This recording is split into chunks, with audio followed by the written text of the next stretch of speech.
it's this little time frame that I need to fill it with music. The initial thought was we would just get off and have this conversation. We're getting ready for the show, boys and girls. Getting ready. This is where the bumper for the podcast plays. Is it? Yeah, it would be playing right now. Nice. Here we go.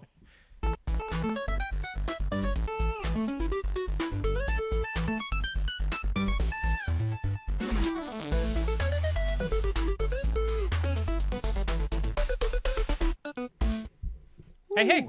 A perfectly timed toast in the middle of our graphic package coming together. Wow. Goodness gracious. This is a pro operation here, Adam. You know what was really funny is that all of the stuff that set this up, I forgot how I set up the computers, the graphics pass. Come on. Honestly, it takes me time to re-engage. Sure. Like, how did I do that? Or yeah.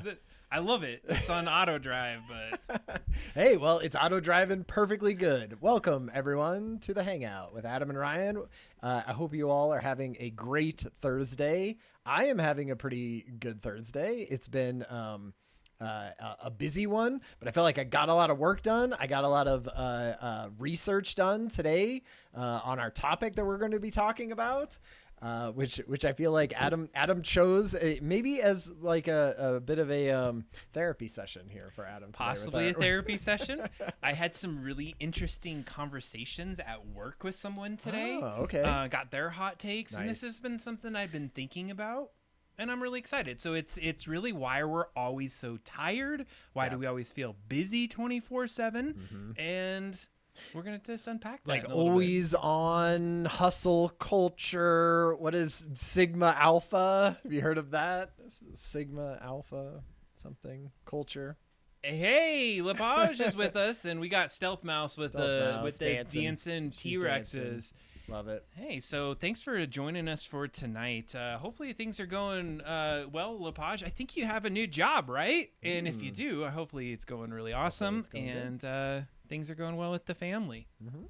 So tonight's show, again, as we start to get into like the tiredness and busyness piece, I was really resonating, and Ryan and I have a week to think about what the topic is, and we got to deliver it. And I start feeling guilty because then Saturday night is the unspoken time. Yeah, exactly. You're like, give me a day, give me a weekend day sometime before the next show to let me research. And so when Ryan was pushing on it, so Ryan's like, hey, you gonna do the thing? And the funny thing, it was like, I was already feeling guilty. I was like, I got to do the thing. And then when you jump in, I'm just like, all right. I was trying to, I was like, it's not me who's supposed to be coming up with the topic, right? Because it had been a while. We did our big like end of the year show, so I could see where maybe I had, but hey, Adam caught on. I know. And delivered me an outline. I know. Less than 12 hours later. It was like hour later. I think it was like an hour to 2 hours later. Job. I went and did but it was a go, because sometimes you hear that and you're like, oh, I can't think of anything, and then the actual topic comes and it's like maybe not as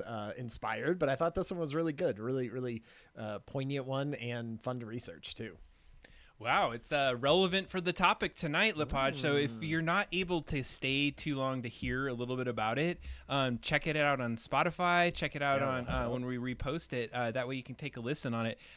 Really resonates with a lot of us, and I've heard this actually across a lot of different social media platforms from a lot of other people. I could never put my thumb on it.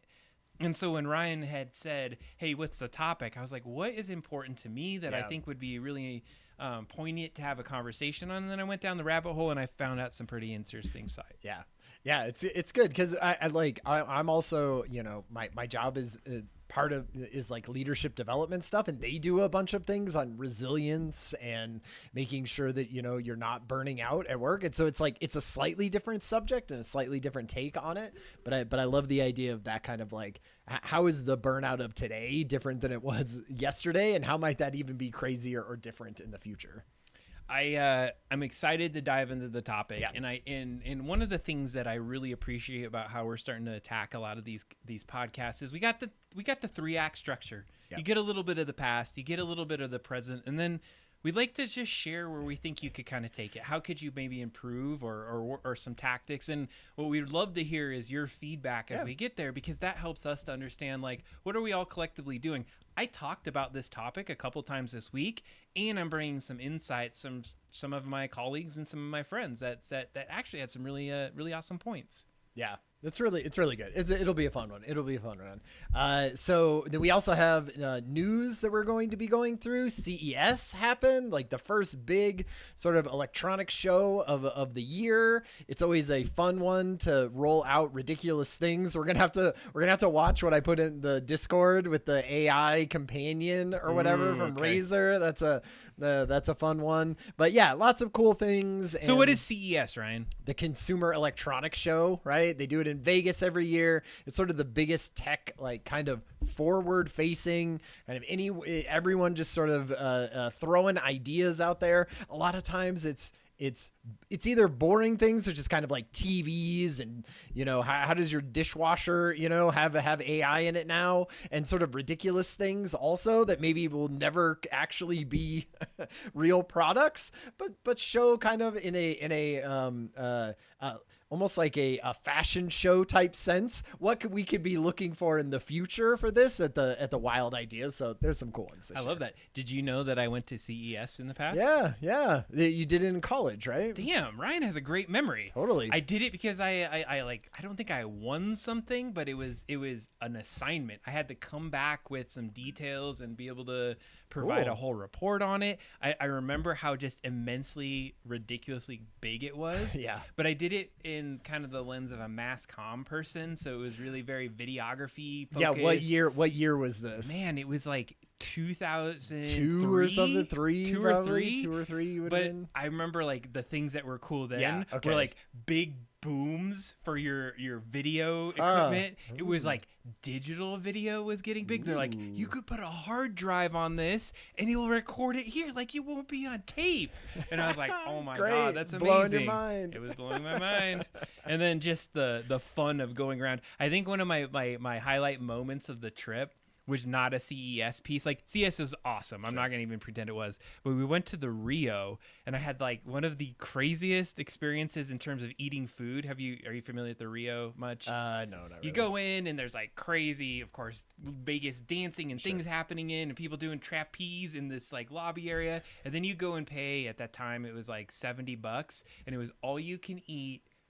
Like seafood, right? And like crab it legs was like a and stuff. football's length, and it had every kind of thing, like crab legs. They had like lobster. They had a whole sushi section. Man. It was and I remember being like, I didn't like seafood, and after coming out of that, I was like, that was amazing.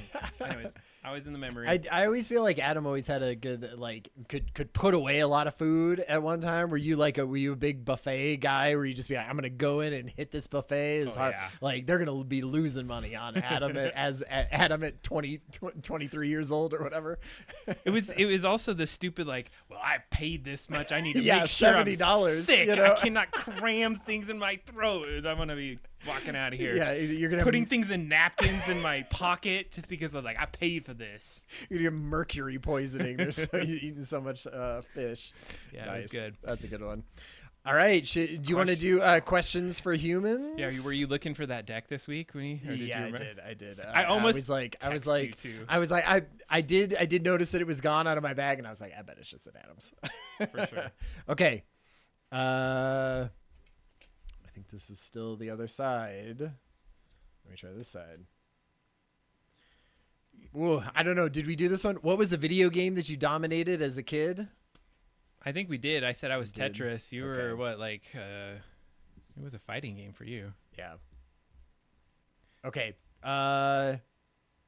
What's a song that makes your ears bleed? Ooh. Cotton Eye Joe? Cotton Eye Joe. Oh, it's in my head. Vanilla Ice? Vanilla Ice. I can see that. Ice, ice, baby. A song that makes my ears bleed. I'm not a huge Oh, Baby Shark. Baby Shark. I can see that. Don't Stop Believin'. Wait, I am a human. Is that a song? I think that was from earlier.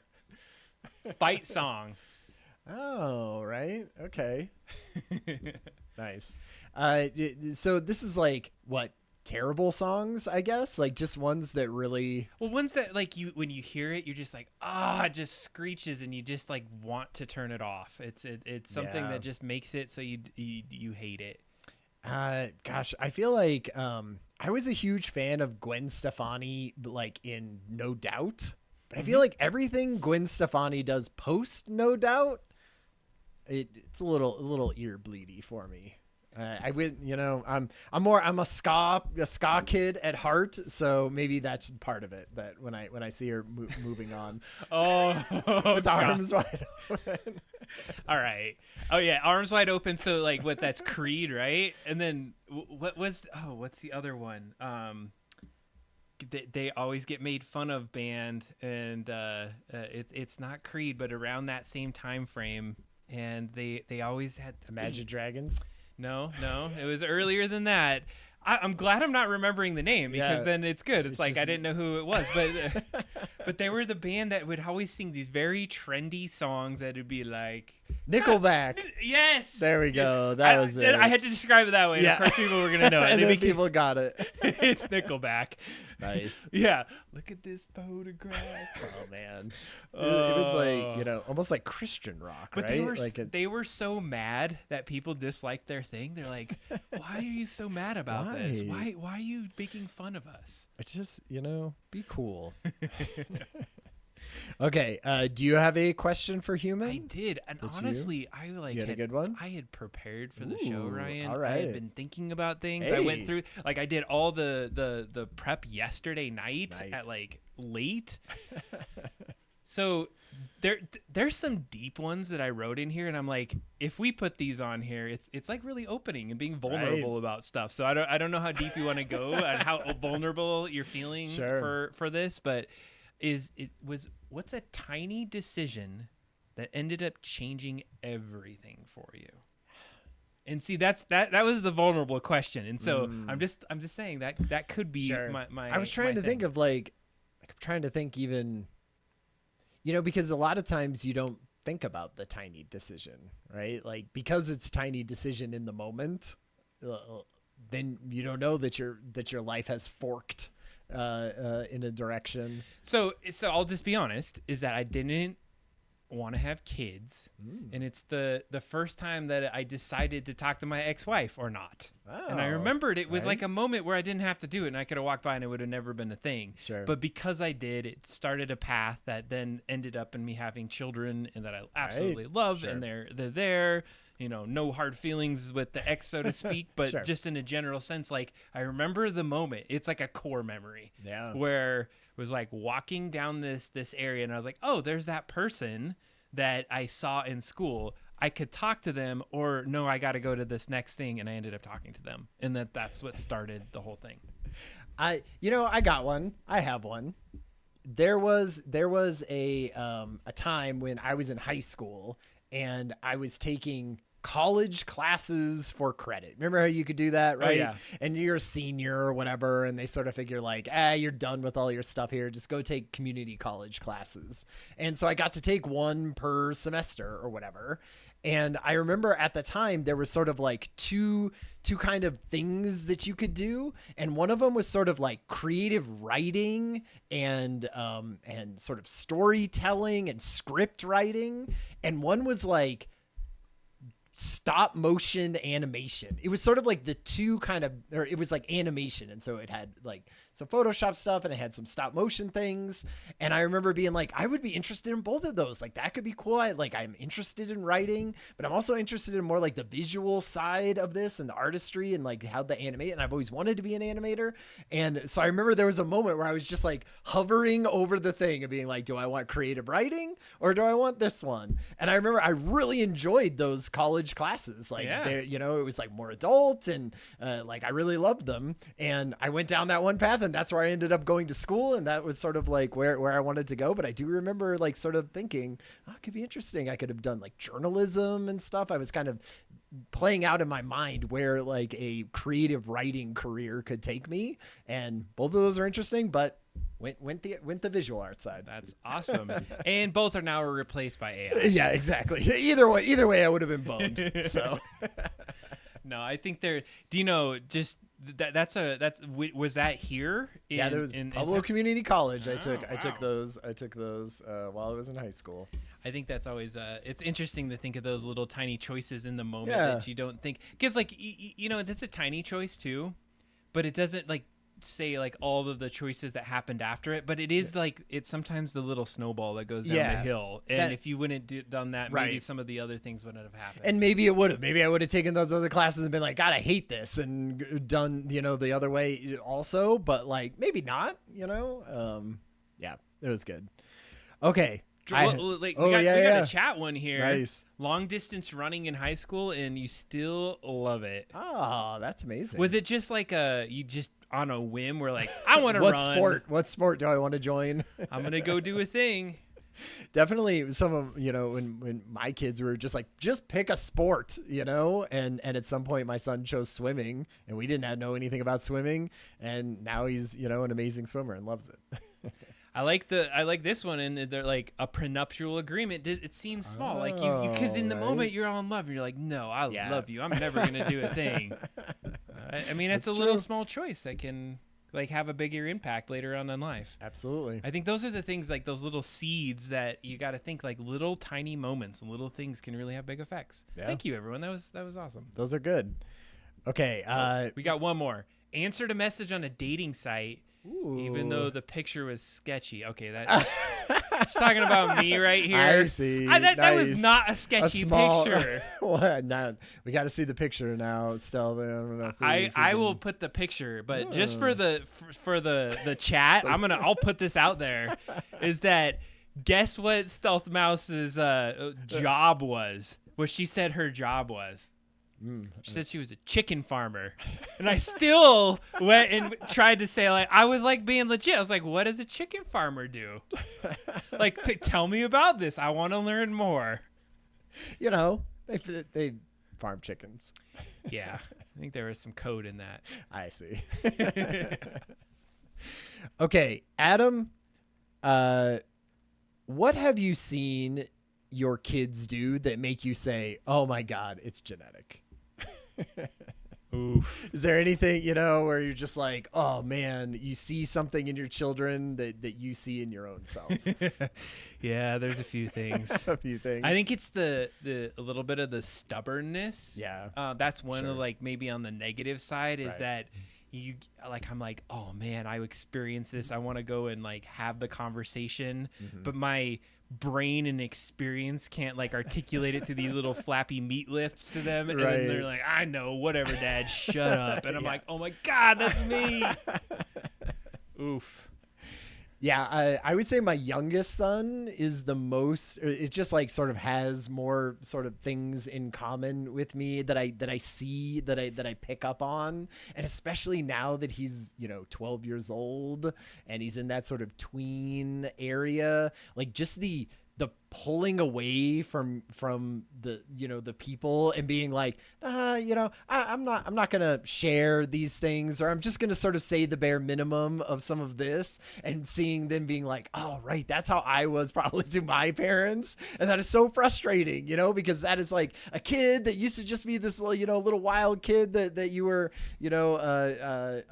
could have larger conversations with, and it's not like we don't have conversations with Weston, right? But I could just see that level of like kind of the introvertedness of it, right? And sort of like the I could do things my own self, right? Like saying stuff like that, and so I see that coming through a little bit, and then also stuff with my son Trenton, just because it's so weird. It's so weird to grow up with children.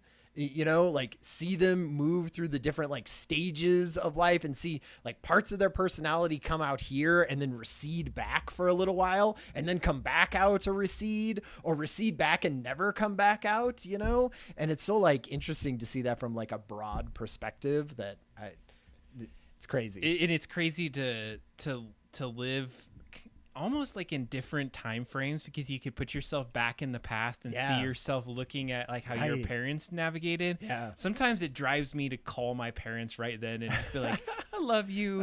I'm sorry. I'm sorry about like, all that. When you said like it's gonna come around, like it's getting me like square in the nuts right now. So Nice. yeah. All right, good ones. We had some good ones in the chat here. So Yep. we had stealth mounts, like humor being one of those things that they see. yeah. I mean, which And I also see sometimes like certain even just subtleties of humor, right? Like if you're the type of person that's like dark humor versus, you know, sort of more goofy humor, I feel like that oftentimes like will show up.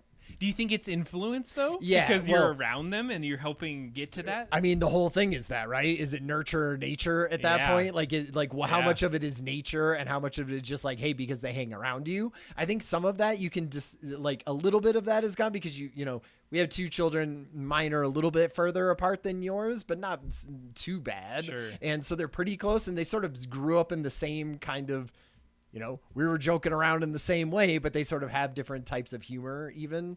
So I don't know. I assume some of that is kind of built in, but a lot of that is just the environment that you're in. I think that helps. Yeah, because I can see some like Venn diagram with my kids. Right. They both have these things, and I'm like, it's probably because I did the thing. Mm-hmm. What's really funny is like an anecdote is that I had been pretty goofy this last year. I'm like with my kids and they're like, grow up, dad, like cut that out. And so I had actually changed and I just had been a little like more on like even keel lately. And then they would joke and they're like, why aren't you being funny, dad? And I'm like, because you were making like giving me crap about it. And they're like, no, we liked it. So it was funny because they actually appreciated it. But then they started practicing it and then they were mad that I wasn't doing it. Nice. I like, the idea of you like using your hands in art. Yeah. Like those kind of ideas are out there. And I know one of my sons is very like artistic and does little things. Yeah. I'm like, yeah, that's something that I would have done. And I feel like sometimes they're kids that like to like take things apart or like understand the inner workings of things, you know? And I feel like you can see that in like pockets of my family, right? Where, you know, you get that like engineer brain that is curious about that kind of stuff. And then some people are just more like, you know, head in the clouds, like thinking about it more, you know, psychologically and everything. It's interesting. So many layers. Yeah, great questions and great chat. I appreciate Love the that. insights Thank you. here. Do you want to do we have a bumper to get us over to the news section, Adam? We do have a bumper, and I just want to say, just so everyone knows, is that we're going to be evolving some of the fun little segments on the show. So I don't think we've played this one yet. Very subtle. So if you're out there, you may have to turn the volume up a little bit because here's our bumper. We're going into the news section. It's the news time with Adam and Ryan. That was from a prior show, by the way, where we were joking around about those bumpers. Yep. We have a cool one for the main topic if you want to check out. Nice. News time. So much. Ryan, you talked about CES. Could you just give like one quick description around like CES? Do we know any facts about it? Like when did it start, or is it a thing? Or no, I don't know crap about when it started or any of that thing. I will say that sort of the view kind of from people that I was following coming into it, a lot of people were like, hey, this is just going to be AI crammed into a bunch of stuff, right? Like that was kind of the expectation. And of course there'll be bigger TVs, you know, that there always is. But I feel like this year there was a little bit more like, hey, there might be actual things that you can purchase. And it wasn't just boring TVs and larger TVs. Like robotics was a huge part of CES this year. And of course AI enabled things. But I feel like even they were sort of drowned out by just like the embodied AI that we saw a lot, which was like robotics, and starting out, you know, with one of the biggest robotics companies in the world, which is Boston Dynamics. One of the things I just want to precursor this with is Adam's predictions. Yeah, what was an Adam prediction? Yeah, that we're gonna see more robotics, and maybe there's gonna be one. My crazy prediction is there's gonna be one that is gonna have its own personality. So we're not there yet, but this is helping. This is helping. So this is getting you close. Let's lay this one out because I thought this one was interesting, Ryan, and you liked a couple features of it. But what's the outlook on this particular? So one? Boston Dynamics is a huge robotic company. Has been around forever. Has those robot dogs, right? It has the standing. It has the parkour ones. They're big on videos. You know, they got purchased by Hyundai a couple years ago, I guess, to try to it's like they needed the capital. They needed like, the more investment in someone. And they're basically trying to get that humanoid type robot, which is Atlas. And we've seen it change from like a giant motor thing in the back and really heavy and awkward to what they say now is basically their production version of what Atlas is going to be. And,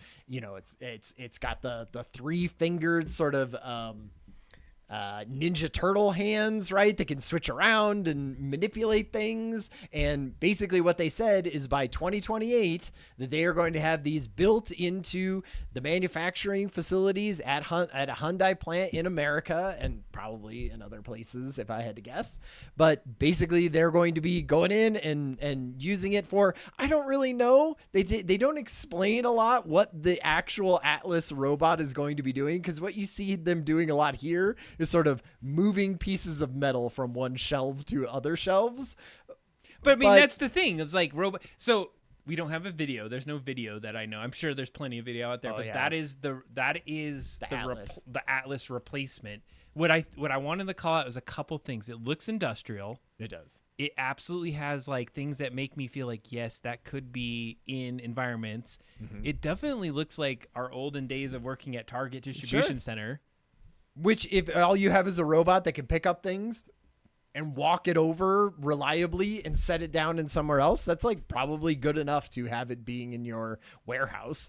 One of the big things with this one is it can like swivel its joints a full 360 degrees and just keep going. Like there's not wires that are stopping it from swiveling that much. So that makes it, that's like the crazy way that it stands up that feels really, not human about it. The way that it moves its hands, it can just like they were saying, it can pick up a box and then just sort of rotate its entire legs all around its joints and then just be walking back in the opposite direction. And so it can do things, that humans can't in that way. It did backflips, it did all the stuff that it needed to. One of the things that I think is important, and this is like, I think a big shift, is we've seen look at this cool thing. It go do a flip. And we're like, yay, that's great. Right. But what we're saying and why this matters now is we're starting to see it actually implemented into real world situations. And I wanted to just call one thing out that I had a thought around this, is that why does it have to be humanoid? You mentioned like pivoting on its waist or like having these multiple things. Is that I think that the robots of the future aren't going to be as humanoid, and there's got to be a reason why they have a humanoid version. I have seen some warehouse robots that are like just a little flat thing rolling around on the ground, and it can pick up a pallet and do these things that are different. Yep.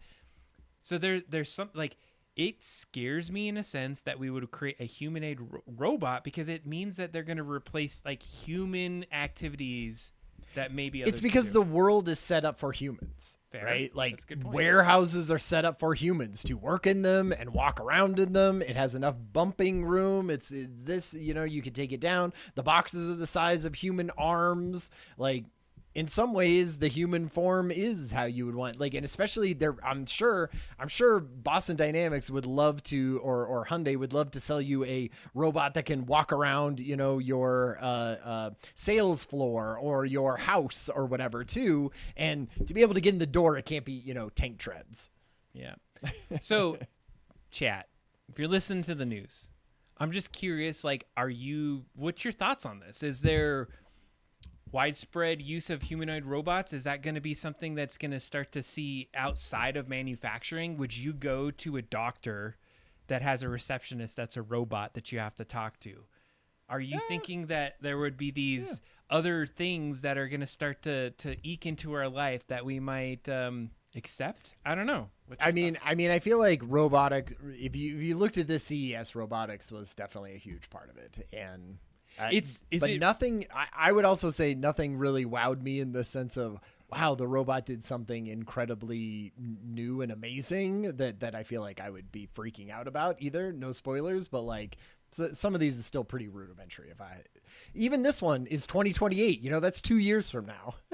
Think where AI is going to be in 2 years. Well, and that's, I think the difference here is that, and I love it. We're hearing like we're checking to kiosks. you're meeting multiple robotic receptionists, and I'd love to hear a little bit more about what those were. Was it like a receptionist that was actually like a humanoid, or was it more just like you check in, like when you get your blood done, you like go in and check in, and it scans it? Is the McDonald's like ordering kiosk a robot of some kind? And that's where I'm starting to think like.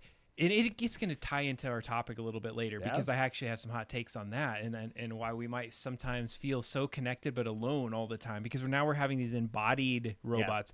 Yeah. My thought is that as robots are coming out, it's interesting because they're robots, but I think the integration with AI is what's creating this embodied feeling that's making me feel a little uncomfortable of where we're headed.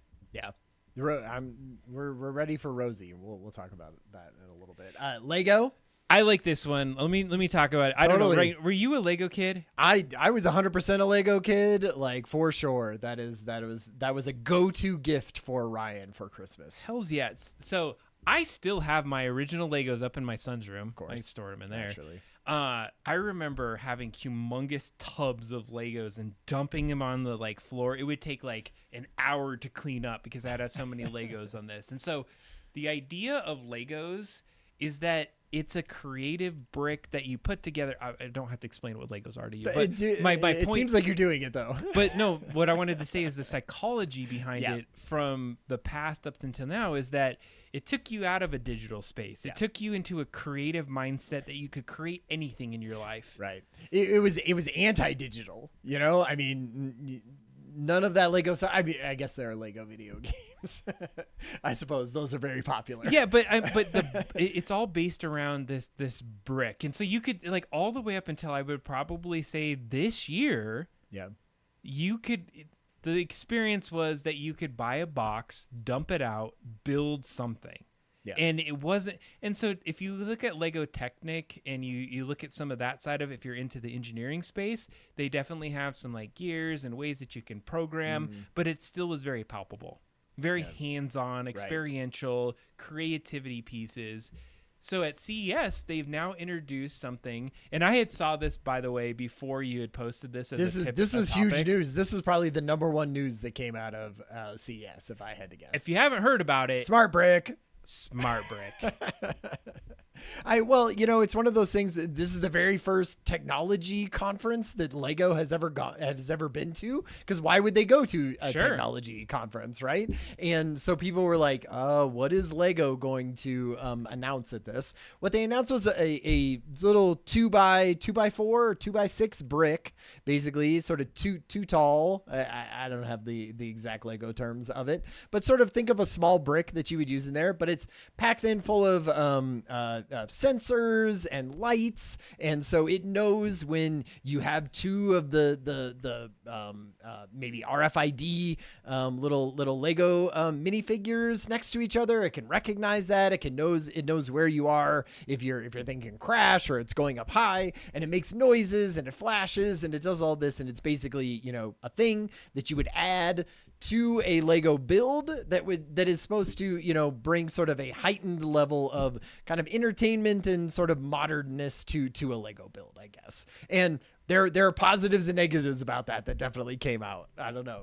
Are you pro smart brick or are you anti smart brick? So I've done a little research, a little deeper into this, and I kind of thought about how we used to play in this, and so I'm still on the fence. I'm going to tell you that. And here's the reason why: is when I was a kid, I always remembered like the imagination you'd have when you'd build that plane and you would fly it, and you know you would think about all the different interactions. There was we had the train set where you actually had a motor and it would go around a track, and there was other ones like Technic ones that would have certain motors that you could create little contraptions and machines. What I like about the brick is it's not like just something blatant like, oh, here's a crazy screen that is just showing a bunch of random stuff, and now you're just like stuck on a screen. It's just like shoved on a Lego.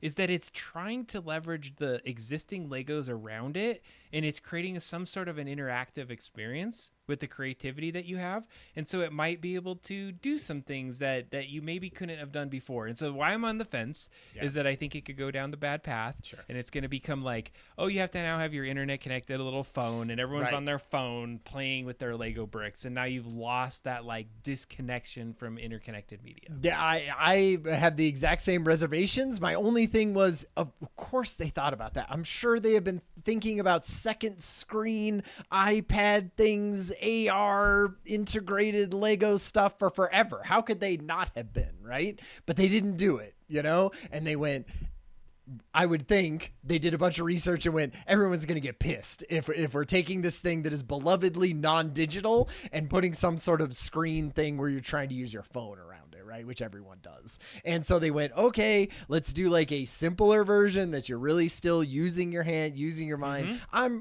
pro smart brick. I haven't used it before. I'm just sort of think like, it's kind of just an interesting extra piece of it. If you hate the smart brick, it's one brick in your Lego build. Just toss that thing in the garbage, if that is your prerogative, or just send it to us, send it to us, and we just have all these smart bricks everywhere. That would be amazing. I want to build like an entire fort out of smart bricks, and they're all interacting, and that'd be great. So I say I'm on the fence. I'm interested, and I think it's a probably a needed update if you think about the business model of Lego. It's something that's not so egregious to me that I'm like a turned off. I think that's it. I think like the hardest of the hardcore we're turned off by it, which I get. Play with Legos? Who played with Legos out there? I feel like my parents got into Legos recently. Like I feel like the adult Lego scene is ripe. And if you watch a bunch of the documentaries on Legos, they had some challenges with like females being able to engage with Legos, and they made certain things about it. And then they were like, they made those purple ones. You don't need to make it all girly. Like we just like Legos in general, and like what's girly anyway? Like it's Friends, Lego Friends or something. I think it was called.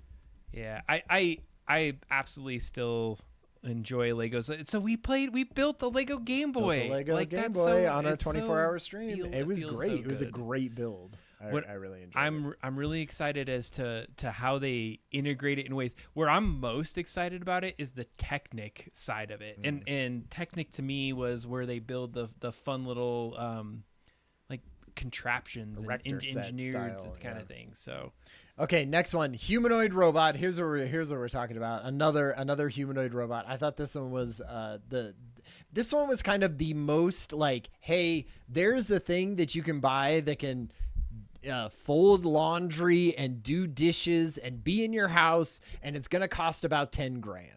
Like they said it was. They think. We have video on this one. Yeah, I think we should watch it. But you talk about it. Just get it ready to go. And so this is one of the slice of robotics that is in the helping you around the house. This is your Rosie bot, and this one not humanoid in the sense that it doesn't have legs that walk around. It's sort of a solid base that then has a very large body that can go up and down. And I can't remember what the name, Onero, I think. Yes. Or something, H1. So this is Onero is the brand name, and this is a one that's like supposed to be, it's fully autonomous, so no one is controlling this bot like at this point, and it shows it doing regular household tasks, right? Grabbing your coat, hanging it up, feeding, getting coffee ready. It's one of those things where it's also very slow.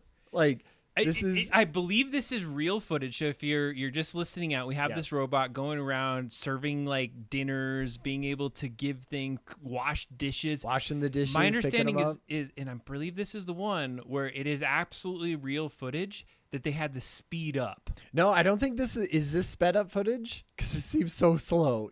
Oh yeah. If this is sped up footage like already, then oh my god. They were saying like sometimes to do the dishes it would take forever, or the laundry. But but like if it's doing it in the middle of the night, what do I care, right? If it takes you 6 hours to do the dishes, I mean, I guess that's battery. It's like sitting over you, looking at you. Yeah. Okay. But I also would say that a lot of what it's doing here too, from what I had read, is like if it's starting your stove, it's like you have a smart stove, right? And so it's not actually pushing the buttons. It's interacting Bluetooth wirelessly to your stove. And that's how it's turning on the stove. And that's how it's turning on the washing machine, and all of that is sort of like connectivity. And so in that way, you're like, well, if I didn't have all that stuff, if I didn't have a wireless, Bluetooth internet connected dishwasher, then maybe it can't do any of that stuff. I thought it was giving me the finger in that end scene, but it was throwing up the peace sign. I don't know. What do you think? Is this a half baked still? Would you buy this for 10 grand? It's okay. The first thought when I saw this, I was like, I kind of want it. I kind of, for 10 grand, and it could do stuff at night. Like imagine you just left the table after you were done eating. And then over the next 2 hours, which is a ridiculous amount of time for a human, but like you're doing other things. You don't care what's happening, right? It's like the dishwasher running for an hour and a half. You don't care. But then over the next 2 hours, it picks up all your dishes, put them into the thing, scrapes them all off, puts it into the dishwasher, closes the dishwasher, does the stuff, lets it run. Then at 1 o'clock in the morning, goes and unloads the dishwasher and puts it all into the thing. I feel like that's a help. Well, yes, I agree. And think about also this. We already started doing this with Roombas. Yeah. And so I have 2 Roombas in my house. So those little things, like that was the first test of it. And it's also the other thing. It's like, it feels like it'd be surveillance as well. And you'd have to have a subscription, and that would have to know and learn. And look, we need to like type it into our AI And then how many system. robots do I have like around my house doing different operations and stuff? Oh, because this one's great at cleaning the garage and organizing things, but this one's better at, kitchen duty. I don't know. You're like, hey, I have this really, really like dirty rod that you need to clean. Like, clean this rod for me, please. Like Adam's jailbreaking his Onero H1, companion robot. And You're like, making oh man, my sinkhole is really, really dirty. Can you put on this like rubber glove, please? I'm 100%. That is exactly what is going to happen when they start selling any of these robots for the home. But in an honest sense, like I think it freaks me out only because I just don't know how it would interact with like a fleshy human. It has to go slow. And the houses that they show these robots in are like $1 million modern mansions that have absolutely nothing in them. And so you're like, what is it going to do in a real house where it's running over socks and all the stuff that's on the ground? And can it get around my little old timey house, that isn't, this modern 10,000 square foot, palatial mansion that they show them in? I just don't think any of this stuff is going to work in actual real life. You're not their target market, Ryan. Yeah, that's true. That's true. Neither the am I. $10,000 or the 10,000 square foot mansion is the target. I just imagine that night when you're like sleeping and then you hear the and it falls down the stairs. Yeah, and you're like, God, oh my God. Like 10 grand. I'm going to have to bring the stupid robot in to the robot factory tomorrow. Yeah, exactly. The maintenance robot comes in to like fix your I don't know. I'm on the fence. I like the concept and the idea. Sure. We're getting there. Like they've been trying to do this for years. I would also say you watching it fold clothing a little lame. Like it's basically sort of a slightly organized pile of your clothes. It's not like a crisp fold or anything. It's sort of like a stack of clothes. And you're like, how come can none of them put anything on a hanger?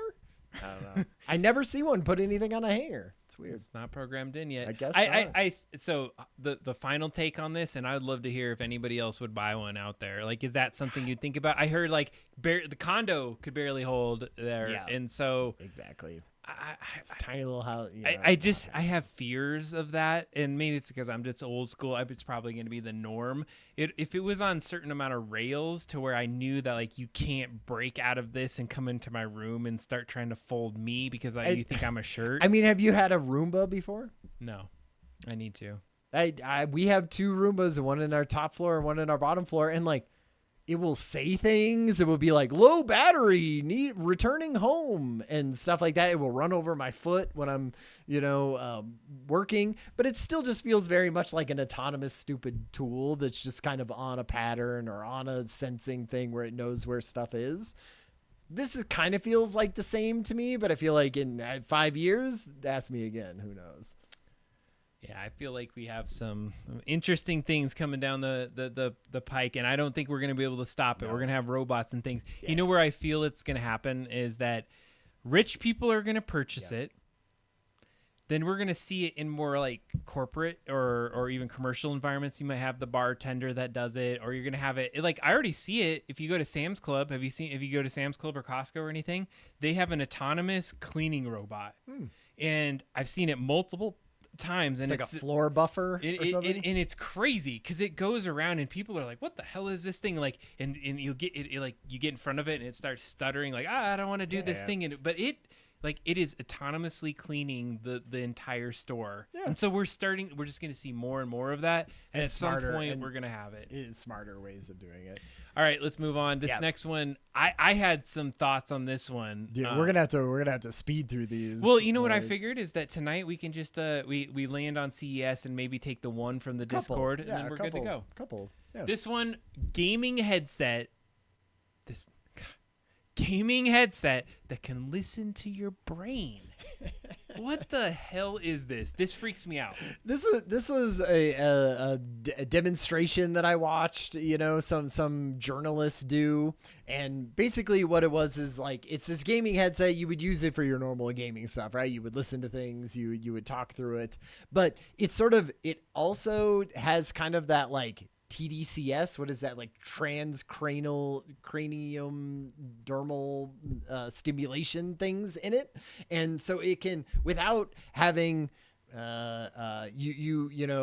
using gel on your head or having to shave your head or do any of that, it's basically in the headphones, and what it's doing is it's kind of like monitoring your mood. It's sort of monitoring how alert you are. It's monitoring how sort of what it thinks of as being your best reflexes, whether you're in your reflexes or not.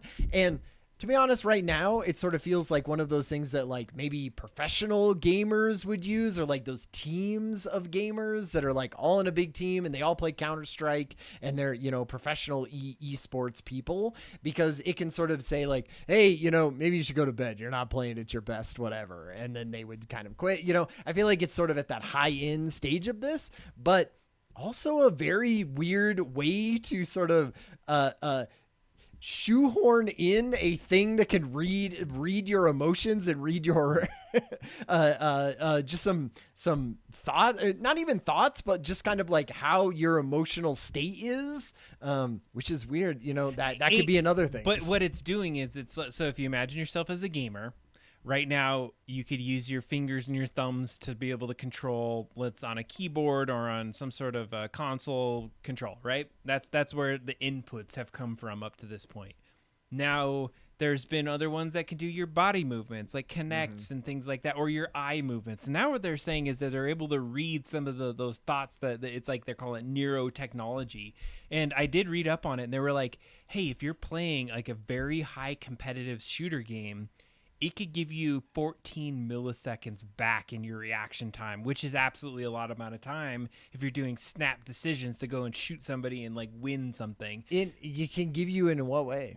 Because it anticipates your mood and how you're thinking, and so you don't have to wait for your thumbs to like react. But I think it's more like it's just feedback at this point. So no, they talked about how you can connect into your controller to where it will actually do certain actions. See, I feel like that's some BS like hacking stuff, right? Like they're never gonna allow that at like crazy, Not now, but I imagine in the future you have your little headset on, you're just like intensely looking at the screen, like fighting. That's some cyberpunk. That's some cyberpunk stuff. I could definitely see that. Let's hit these next two really fast, because I actually love this, and Ryan, you brought this up multiple times, is that we talk about all the cool fangled stuff that we're headed towards in the future, but there are awesome other applications to people that have maybe like disabilities that are out there, or they may not be as able-bodied as just a normal bipedal human that can walk around. And there were two of them that came out, one of them being the iBot and another one being the wheel move. Yeah, we can hit on both of these. Yeah, I love the idea of technology, being able to be used for this kind of stuff. The wheelbot one I thought was interesting. So it's basically like you take a normal wheelchair, right? And a normal wheelchair, not super great on off-road things. It has kind of that giant wheel in the back and then kind of those little shopping cart wheels almost at the front. What this does is you just hook it onto the front. It lifts up those front crappy wheels and has sort of this knobby tire on the front. Then you kind of strap a controller to your leg or to the armchair of your existing wheelchair, and now you can do more off-road stuff. You can go places. It goes up to a certain miles per hour, which is great. And it's so like the guy in the video. I mean, he straps it on in 30 seconds, right? Or 15 seconds. And I could see this being something where you would say like, yeah, hey, maybe you have your normal wheelchair, but there's moments where you need to be able to make this like an electric wheelchair, say, and it's easy to add this. They could have these at supermarkets, right? To be able to, or even places where you need to be able to move quicker and off-road. It's one of those things where you say, gosh, I'm glad that technology has progressed to the point that we can do things like that. I think it's interesting. I mean, to be honest, they just strapped like a battery-powered wheel to a wheelchair. Exactly. Like, how have we not done that before? Yeah, why do we think about that? So one of the ones that I feel like is more advanced kind of technology to it is this iBot thing. Right now, if you have contacts or you have glasses, or even if you don't, you should be going to the doctor occasionally as an eye doctor, an optometrist, and making sure that you don't have, eye diseases and things like that. But it can be a pain. People want to be able to use like online places to get their prescription filled. But the problem is, even if you know your prescription, you should be going in and making sure that you get your eyes checked for like the diseases and everything. And so what they've come up with is basically there's a way to scan your eyes and one, do your prescription, but two, also, be able to see if you have any of these eye diseases and refer you to an actual doctor. Now, part of me says, oh my God, this is just taking away a bunch of, optometrist jobs and all of that too. But there's probably a lot of people who like couldn't afford to go to an optometrist, or maybe didn't need glasses, or weren't checking it all the time. And if you have a thing like this just in the middle of the mall or in a place where it's easy and it's really cost effective to be able to do it, I bet you catch a lot more, eye issues. And I get that. And the hard part of this sell for me is that it's like, they're like, hey, check your eyes for free so we could sell you these ridiculously costing frames. 100%. Well, Zenni is a fully online glasses retailer place, right? Sure. You pick them out, they know your prescription, they send you a bunch of glasses, you try them on, and then you send back the ones you don't want. But in the way, you still need to be able to check your eyes and give them a up-to-date prescription. So in that way, these kiosks work great for them. But I also feel like it can catch a lot of disease, which is nice. Well, I did just got an eye exam recently, and they're like, "Hey, for an extra $50, we could run these couple extra eye tests." As I went through the different like sections, I was like, I just cram my eyes, and this machine would look at it anyway. Yeah. And they were just like, "Yep, that looks good. Go to this one, sit here, and do this thing. Like sit up and look in here." And so, I mean, conceivably, it makes sense. Like, and then it would use AI or something to like assess it and be able to look at the pictures, right? It would look at the thing. Pictures of the thing, and if it saw anything crazy, it would refer you to a specialist to actually look at it, which I think is great. We're getting close to the main topic. Yes. But before we do, one of the things we love to do is grab things from the Discord. So if you're not in the Discord, make sure you're jumping in, adding things. Yeah. I mean, I love it. And Disturb Shifty has been hella good at great. putting a bunch into our and really good ones, really thoughtful ones, like really fun things to look at. This one maybe not as fun necessarily, more a little disturbing, dystopian. Disturbed. Disturbed put it in. It's true.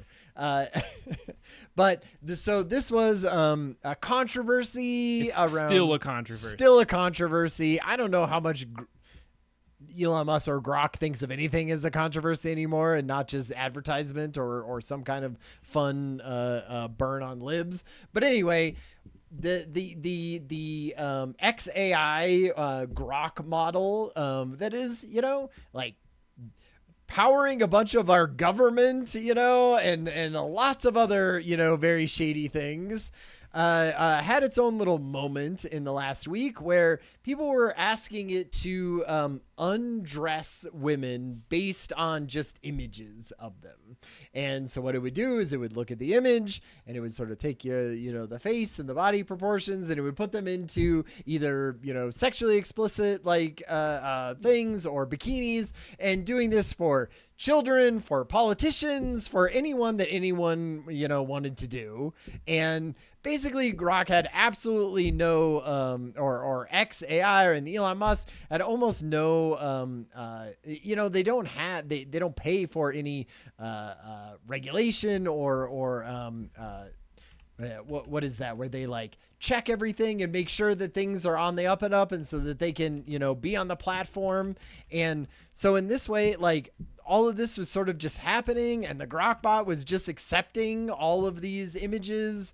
And man, yeah, like Mike Azul was saying, no guardrails on any of this, just ready to, show it, AOC in whatever compromising position you wanted to put her in, and any of that stuff, which is shady as hell. And especially because it doesn't seem like they're too concerned about turning it off or making it. And I will say one of the big takes for me is, why is a company and an app that you can ask an AI to make, sexually explicit things of children and anyone that you want on there, still on the app stores, right? Like, why hasn't Google taken this down? Why hasn't Apple taken this down? If you and I were a random AI company and we had put our, image generation app up, they would have taken that down instantly. But we are just in the political climate and in the, kowtowing to billionaires and their fun apps that they've taken over, and we just let any of them run wild, is kind of my impression. And I mean, it first of all, it's nasty. Yeah. Exactly. Just the premise of it in general. And so what's also, I think, pretty interesting too is we saw some other things in the Discord that made me like really cringe, is that some of the nice guys out there in the social media, there was one that was posted where it showed somebody that posted a picture of themselves that was probably like, hey, I'm confident, here I am as this person. Exactly. And so somebody went underneath their post and said, hey, can I use AI to undress you? Yeah. I was like, hey, is that cool? The cringiness of this. But had you heard, Ryan, about what had happened, that the Senate passed a bipartisan legislation on Tuesday this week? Had you heard about this? No. So I had seen this, and I got to be honest, I haven't got into it deep enough, but it was bipartisan, and they'd passed some bill that was absolutely going against this, and I suspect it's probably because they don't want politicians getting undressed and things like that. But the bill passage, it started last year. I think it was what had happened. The Take It Down Act, right? Yeah, it was the Take It Down Act. So they had passed something that said there that you can sue for being able to have non-consensual edits or any kind of like explicit forged image. Right, and it was sort of like the revenge porn, basically, like thing that you could say, hey, this is me. I want everyone to be able to take this down. And so now, on top of that, literally in the same week as that passing, you have an app where you could, the one of the preeminent billionaires of the United States and fully involved in the United States government can just have face no consequences, have no, hearings about it, just because that is the political climate we are in. Man, I don't know. Scary. It feels like We're in it. We're in the we're in it. We're in the post-truth world. It's like, but you know what? Here's my thought. This is, if you want to use a positive, if anybody were to, distribute some of my special images. Well, I'd now be that like, you mentioned that, I'm gonna post a couple here to I took a few AI pictures of Adam. deepfakes. Deepfakes. What? That is deepfake. Right, exactly. So let me, that actually is kind of an interesting point. Not to drag this on longer, but like, could that mean if anyone put out pictures of you, you could just be like, shit, that's AI. Mm-hmm. Like, Yeah. Grok probably did that, and I feel like that kind of saves probably some people. You'd be like, hell no, that's not me.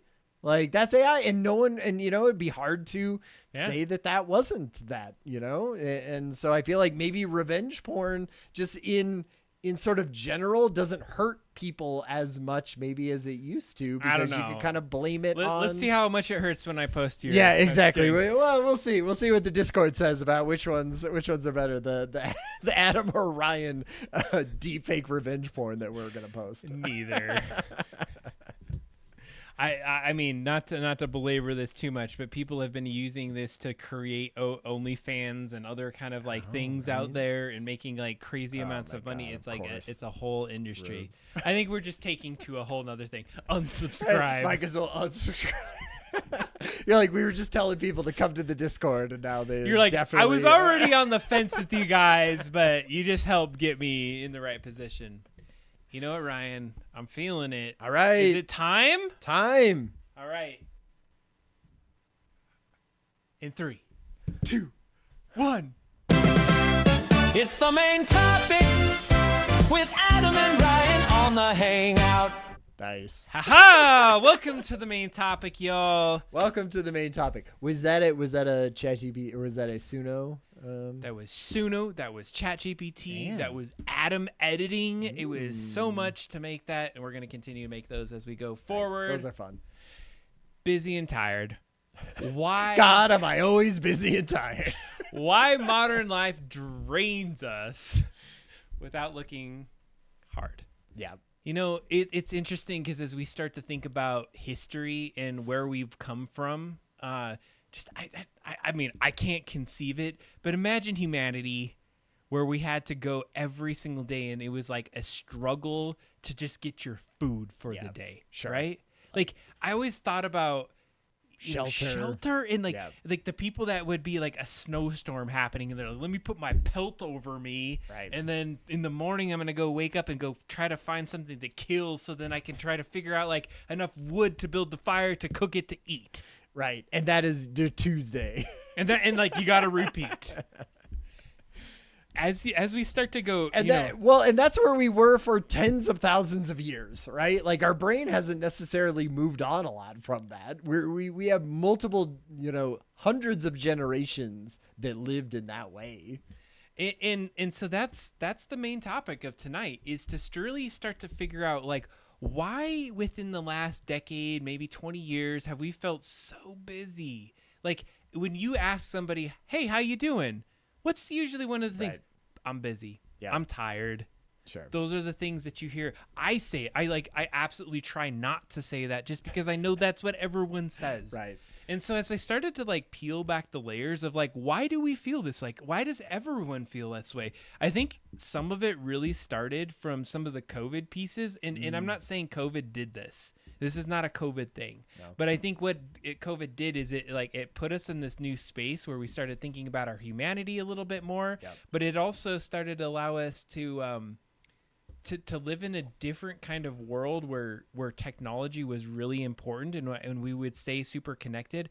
I remember, and I'm going to get into some past in a second, but just a quick anecdote is that I never knew how to shut off my day in a COVID situation because I was just like, when does it end? Like I could keep going. Like I could never stop having this interconnection with my work or in the environment. And it was really hard to do. And so what I wanted to talk about today, and this is what we had talked about, on Sunday or Saturday when you're like, hey, I don't want a new topic. I dug deep. I started to think, what is something that really resonates with myself, and how are we going into the future? And one thing that I want to add to that is like there's a difference between sort of normal kind of burnout, right? Mm-hmm. Which I would say is like has been a thing that has been going on for many years that doesn't necessarily. It has some things to do with what we're going to be talking about right now, but it has been going on. You know, there are workaholics for generations, right? There are people who are trying to wring the most out of their time that they have, and probably pulled in a million different directions. That's always going to be a thing. But I feel like in this particular moment, with the way that we communicate with each other, the way that notifications are, the way that like handheld technology is, that has sort of pushed it into a new level of this that kind of affects people in a different way, but can also be maybe even, you know, looked at and I like the end of this one a little bit, this topic, because it doesn't just go off into a far-flung future that we have no control over. There's a little bit of like, hey, there are some things that you can do to make this better in your own life at a personal level. So I know, I appreciate that. I think we're also in a unique position that we've got to see what it may have been like in the past and what it's like now. yeah. We are that one generation that got to say, hey, we got to see the before times where things were different. So let's jump into a little bit about what life may have looked like before that we had these supercomputers that were in our pockets and these dopamine machines that can constantly kill boredom in our lives. Is that if you go back, and I'm going to even take it back a little further, maybe like 1950s. Let's start there. Is that in those types of days, when there wasn't the computer that was in everyone's home, you would go to work.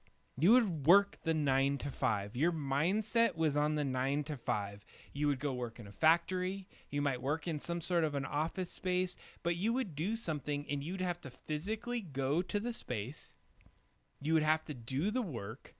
And by the time that you got to the end of the day, you had a feeling of accomplishment. You've moved the boxes.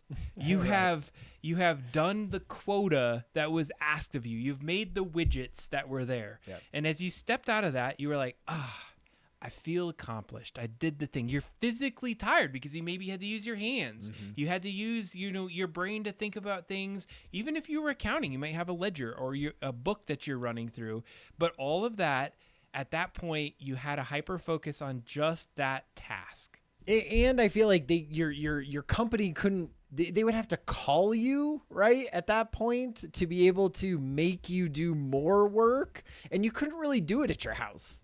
You know, like if you were doing accounting, you left the accounting books back at the place, right? They didn't want you taking those. You couldn't assemble a thing or work on something or do that at your house. Like that was done in your place of work, and then you left your place of work.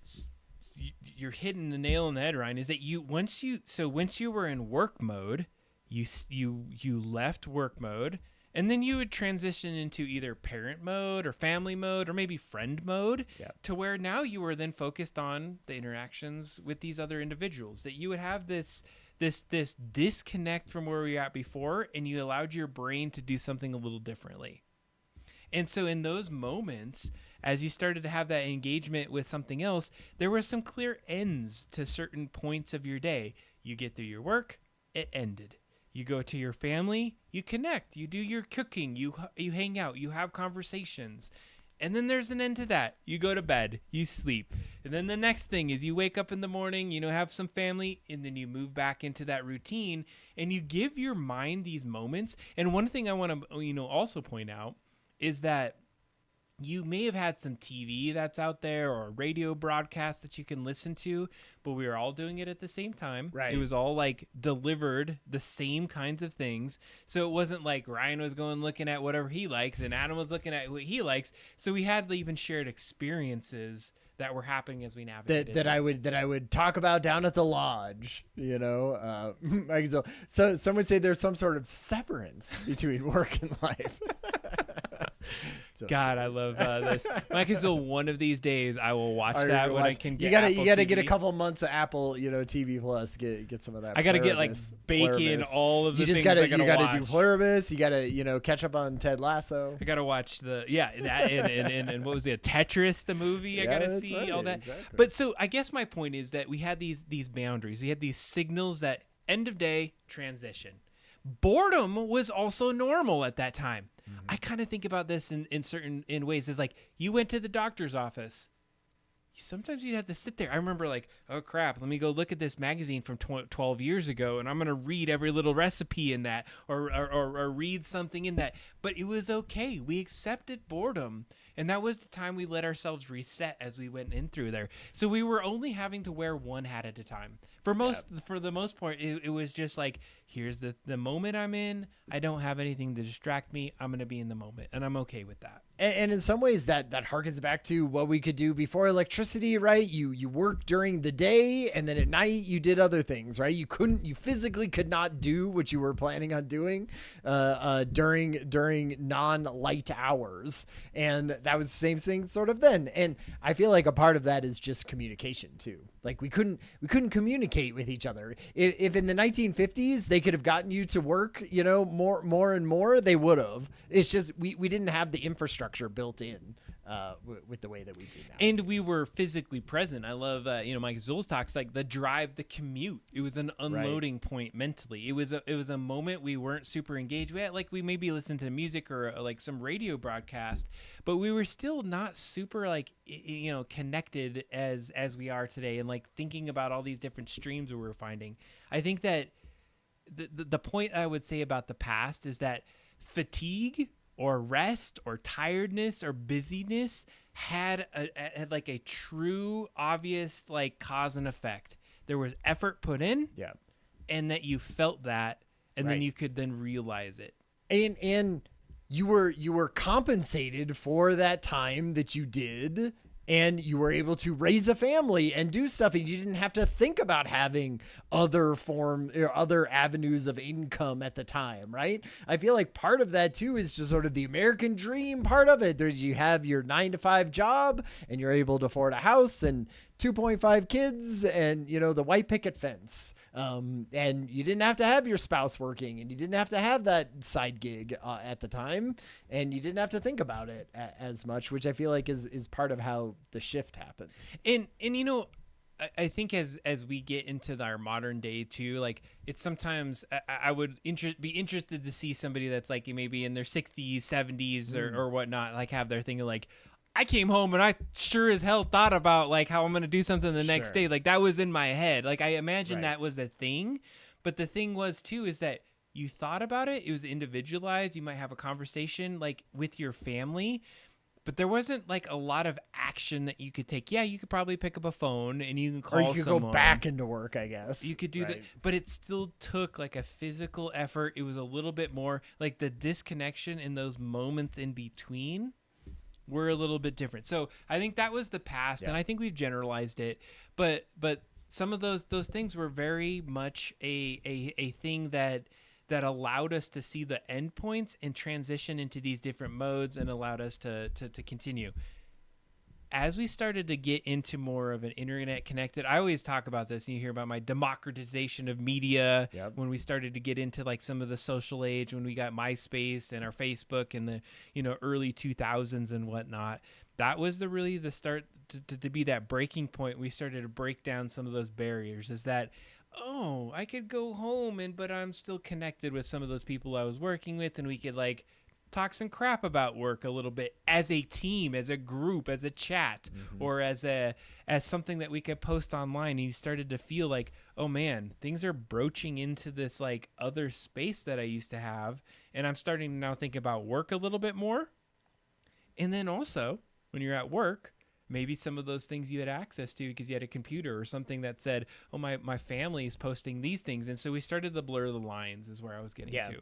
Yeah, well, I agree. And I feel like that communication side of it, right? Because when you start getting email, you can work asynchronously. and you couldn't really work asynchronously before. Like before you had to email, how were you going to, you would have to call someone up, and that's synchronous, right? Like you're talking to them and doing that. And do you want to call them at 8:30 at night, at 10:30 at night? Like, no, you're not going to do that, because you're a decent human being that says that person is probably either, hanging out with their kids or whatever, right? But you could write a little email that you're like, oh, they'll get that in the morning, right? And so you're then working at 8:30 at night or 9:30 at night. It's a small thing, even if we're talking about, mid 2000s, right? You could still be writing emails and doing things. Maybe it wasn't on your phone, but it was sort of getting you in that mode of being like, hey, I could be doing things at home and I'll just do it for a little second. All it takes is this. I don't have to go into a place. I don't have to call someone. It doesn't have to be a 45-minute conversation. It could just be this 2-minute email, but then you get 32 minute emails, right? And your whole evening is gone. And so I feel like that's where it was sort of blurring that line, is like that communication side of it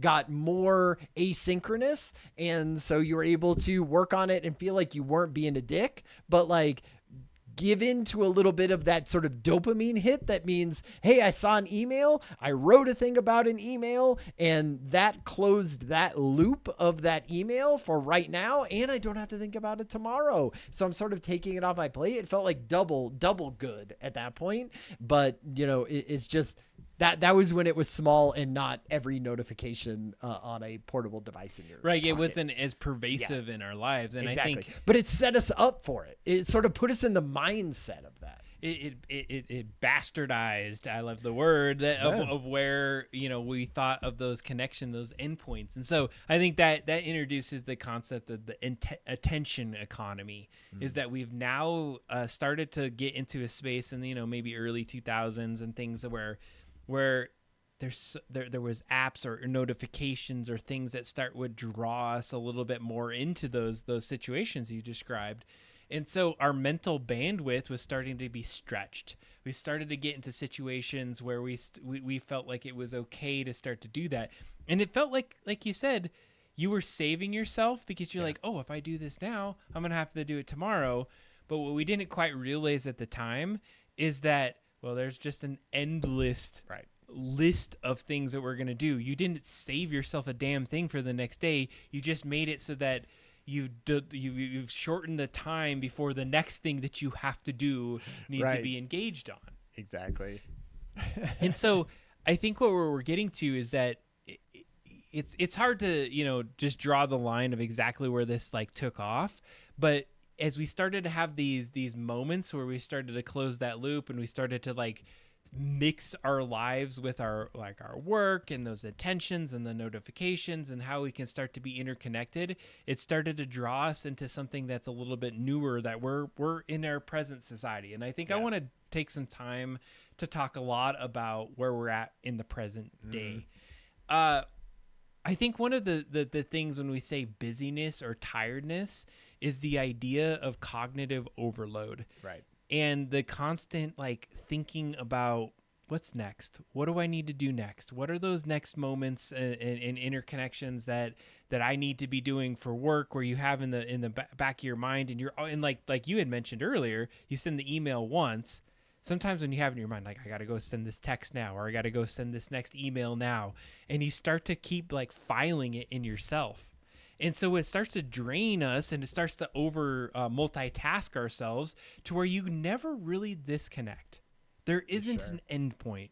You leave, and there was an interesting term. It was emotional residue. Yeah. That you would leave on something. Yeah. So if you're have a half task, your brain is still somewhat engaged in that little thing that you need to do. So your attention now starts to split. Yeah.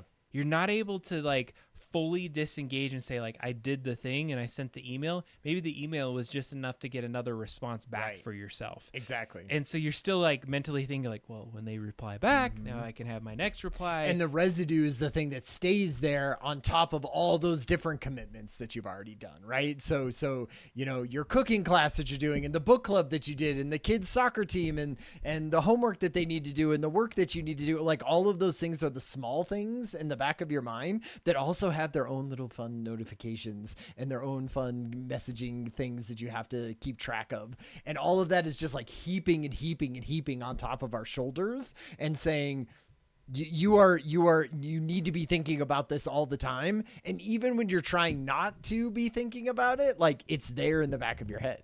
And that I feel like is that to me, this is all about communication, because when it was just email, that was bad, right? Because you could do that asynchronous thing. But now it's notifications from 5 or 6, probably different, maybe 6 or 7 different, like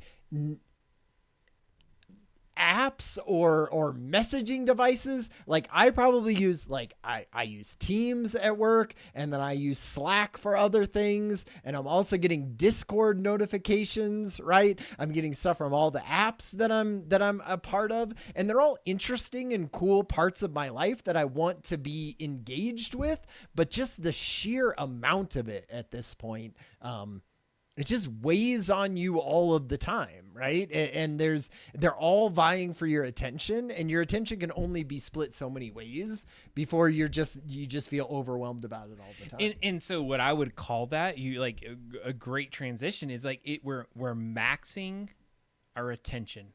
Yeah. We only have so much bandwidth to do this. And so I would love to hear from anyone in the chat of like how their concepts of this, but have you been so much like engaged in things that like you end up reading a paragraph 5 times in a row because you're just like, you read it and your attention's like in 10 different places, and you're like, let me read it like 5 or 6 more times. And then it finally sinks in because you were able to get enough of that gap in your attention to like absorb what you've done. We've like overloaded ourselves, that it's really hard. And we know that humans are not great at multitasking. Yeah. And so we think we are. We think we are. And, there has been some discussion. Are we like evolving to multitask more? Sure, and there's a lot of discussions around what that is. But I think that overload is something that has been a challenge. Multi-faking. I love that. But we're almost forced into that. We're forced into this concept of like, you have to do it to be on top of things. And I hate that feeling that we are forced in that way. Well, and like you talked about COVID, right? Like, right. And COVID, like basically what a lot of what COVID did was it increased the amount of technology that we can use to connect with each other outside of being in a physical location, right? Because we couldn't be in a physical location with each other. So we needed to be able to connect and be able to work. And so you got a ton of video conferencing software that's pretty good at this point, that, doesn't have a lot of latency, can sort of keep up with anyone that is doing in that time. Asynchronous or combined together like virtual collaboration tools like Miro and Mural and stuff, and things that you can work on all together.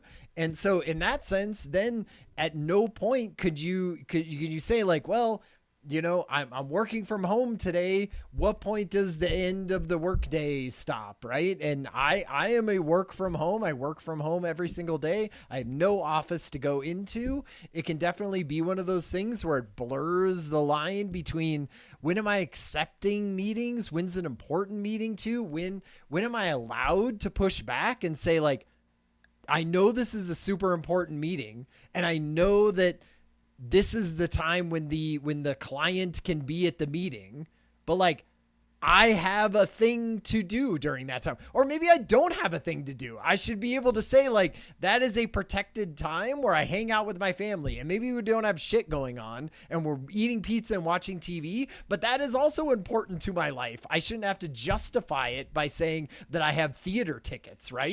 Sure. And so in that sense, like, where is the blur? And then, but it's also great in the sense that I can say, well, I got to go to a kids thing at noon for 2 hours. Great. I just go and do it. Right. And then I work a couple hours later on at another time. There's flexibility in that, but I feel like businesses are set up to maximize your output that you give. Mm-hmm. And so they can say all they want that it's about work-life balance and they're trying to promote that, but that is a business that is trying to extract value out of me as an employee. And they could put as much lip service as they want into it, but they really want you. They would like you to be answering emails, at times. They want you to be available at a certain time. That's what makes you a good employee. That's what gives you kudos in our society, right? And gets you the big bucks. And so in that way, like it's all set up at this point in time to try to maximize you as an employee.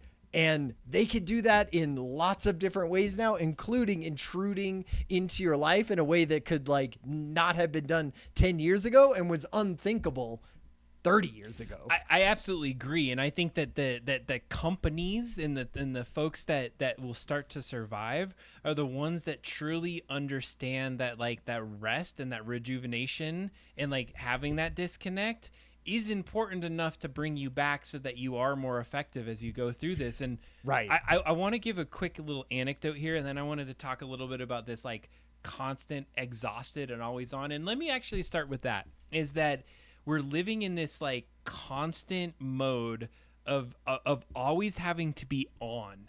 And so as we start to live in like this intent, like our attention is finite. Yeah. You cannot have like infinite attention for things. 300% attention. So if you're constantly in an attention mode, it can be very stressful, anxiety inducing, unsustainable. Yeah. And so I kind of like think about it is that even since it's been recent that we had some time off for some holiday break, sure. Like think about how that felt when you were like not having to have your attention on something.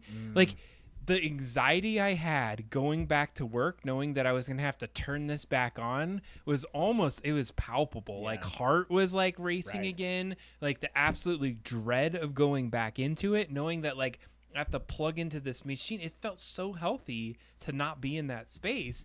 But I would say, like, can you notice the difference between, a fatigued, always on, exhausted perspective and when you're not, like when you're unplugged and you're physically able to like feel again? And I think it's very palpable. Yeah. And so what I wanted to say, this is a really interesting little insight. I'm going to give our CSU Pueblo cybersecurity team some cred. A little shout out. Here's a shout out, and here's why. They had just won first place in a national cybersecurity competition. Okay. And the basic premise for the competition, and congratulations to them. Hell yeah, congratulations. Is they had to, I think it was like over the course of 24 or 48 hours that they had to solve a series of cybersecurity issues that were like cracking into something, hacking into something, That's going fun. down to something. And so they were going to places like Stanford, some of the Ivy League colleges out there that sent teams to this. And so what typically the thing was, grind through. Just like keep up for those 48 hours or 24 hours and like solve it. So this team, and they said, what was your secret sauce? Like, how did you get to first place? And I loved what they said. They said, we are not going to be as effective if we just grind through.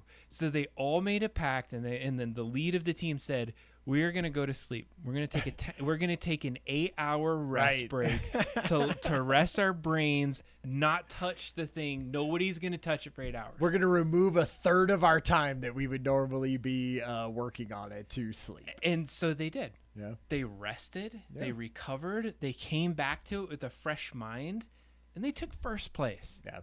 And like, I think that was just a great example of how they were able to like understand the psychology of what was happening, and they didn't burn themselves out, and they allowed themselves to reset. They had a definitive end.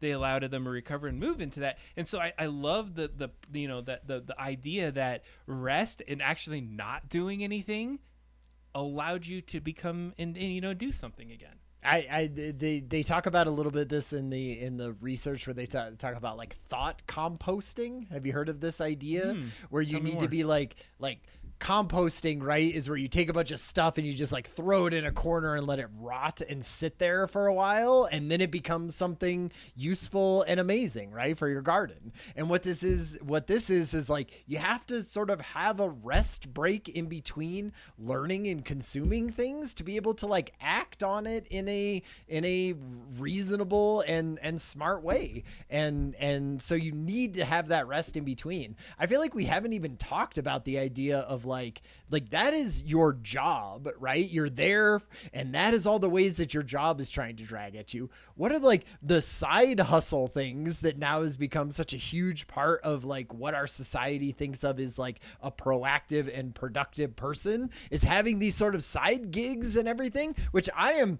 100% guilty of. You know, like Adam and I have our own freaking 40-hour job, 40+ hour a week jobs, right? But we also have this, you know, and I also have Network Leader, and we also have our own things going on, like our own sort of stuff. And I feel like those things are really exciting to me, and I love them as part of like my life, and I get to connect with Adam, and I get to connect with people on Network Leader who I wouldn't do, and I wouldn't probably hang out with if I didn't have a project to work on together.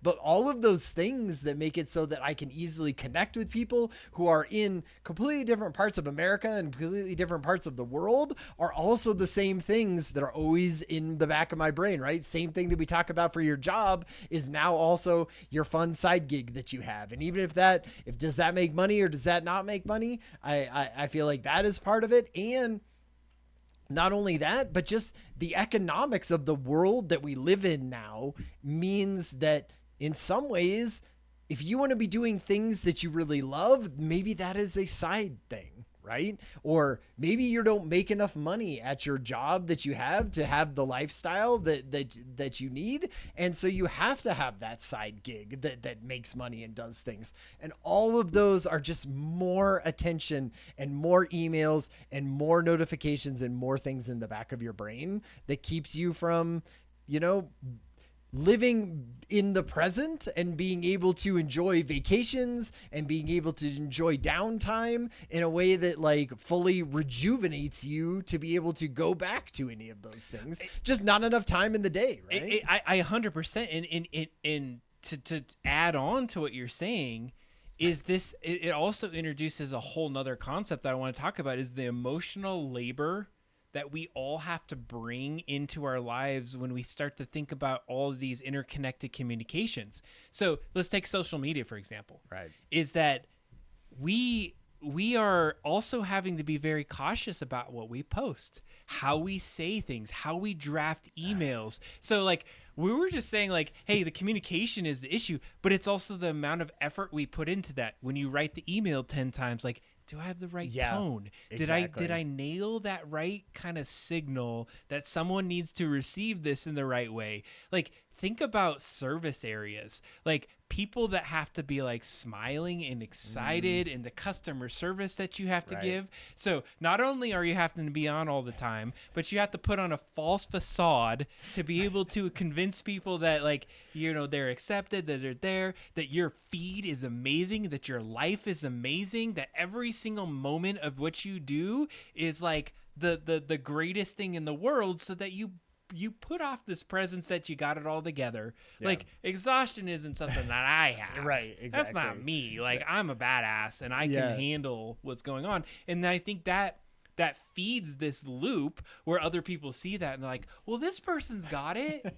They're nailing it. Right. How can I not? So I got to show up more. I got to think more, and I got to engage more. Yeah, and the social media side of it, I feel like, is even more nefarious than that, because you're not only doing that, but you're also sort of you know there's group chats and there's messages inside of there where you're also trying to you know, often help people through difficult times, right? Or like you're connecting with more people and being able to have the emotional bandwidth to be able to say like, hey, I'm helping someone through this, or I'm doing that. Like all of those are things that are compounded onto the way of like hard to make decisions, right? Or hard to have the emotional bandwidth necessarily for your family or the people who are in your lives when you're dealing with it on multiple vectors that are coming at you.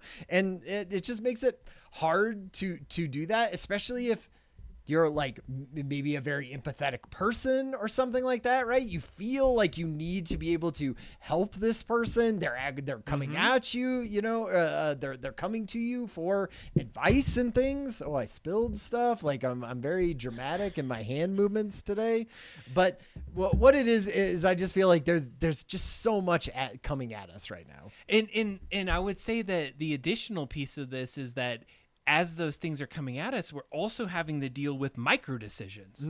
Right. So if you look at the history and some of the things that we deal with, is that we have over, I think it was research says we have like over like 1,000 decisions that we make a day.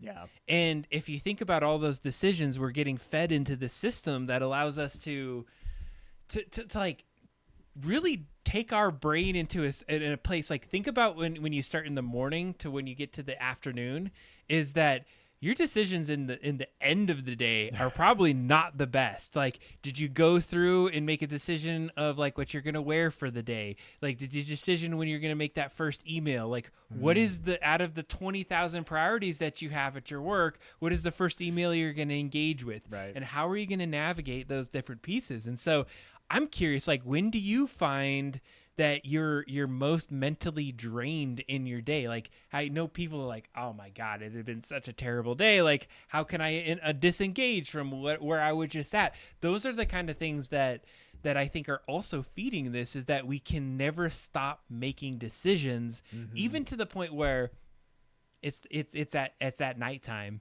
and you get that social media post and you have to make a decision. Okay, do I need to reply to this? Do I need to do this? Like, is this going to keep me in the zeitgeist, or am I missing out on this thing? I have to make a decision of what I'm now going to post to make sure that I am like part of the friend group and I'm maintaining where I'm moving forward.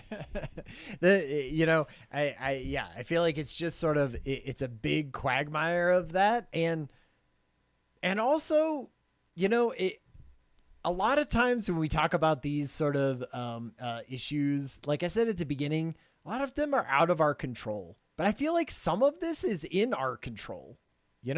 Like, people have been figuring out how to keep themselves from burning out at really high pressure jobs that they have in their lives. Like, I don't want it to sound like we have no agency in any of this, right? Like, yes, all of those things are coming at you, but you have just as much agency to turn them off, to not have notifications happening, to ease yourself out of commitments that you have that don't feel like they are sustainable in your life. I feel like that hustle culture tells you that alpha, sigma, all of that stuff that says you should be going out and working at that all of the time. And I feel like that's just capitalism telling you, like, sacrifice yourself for the hustle, sacrifice yourself for the money that you're going to make and the lifestyle that you feel like you need.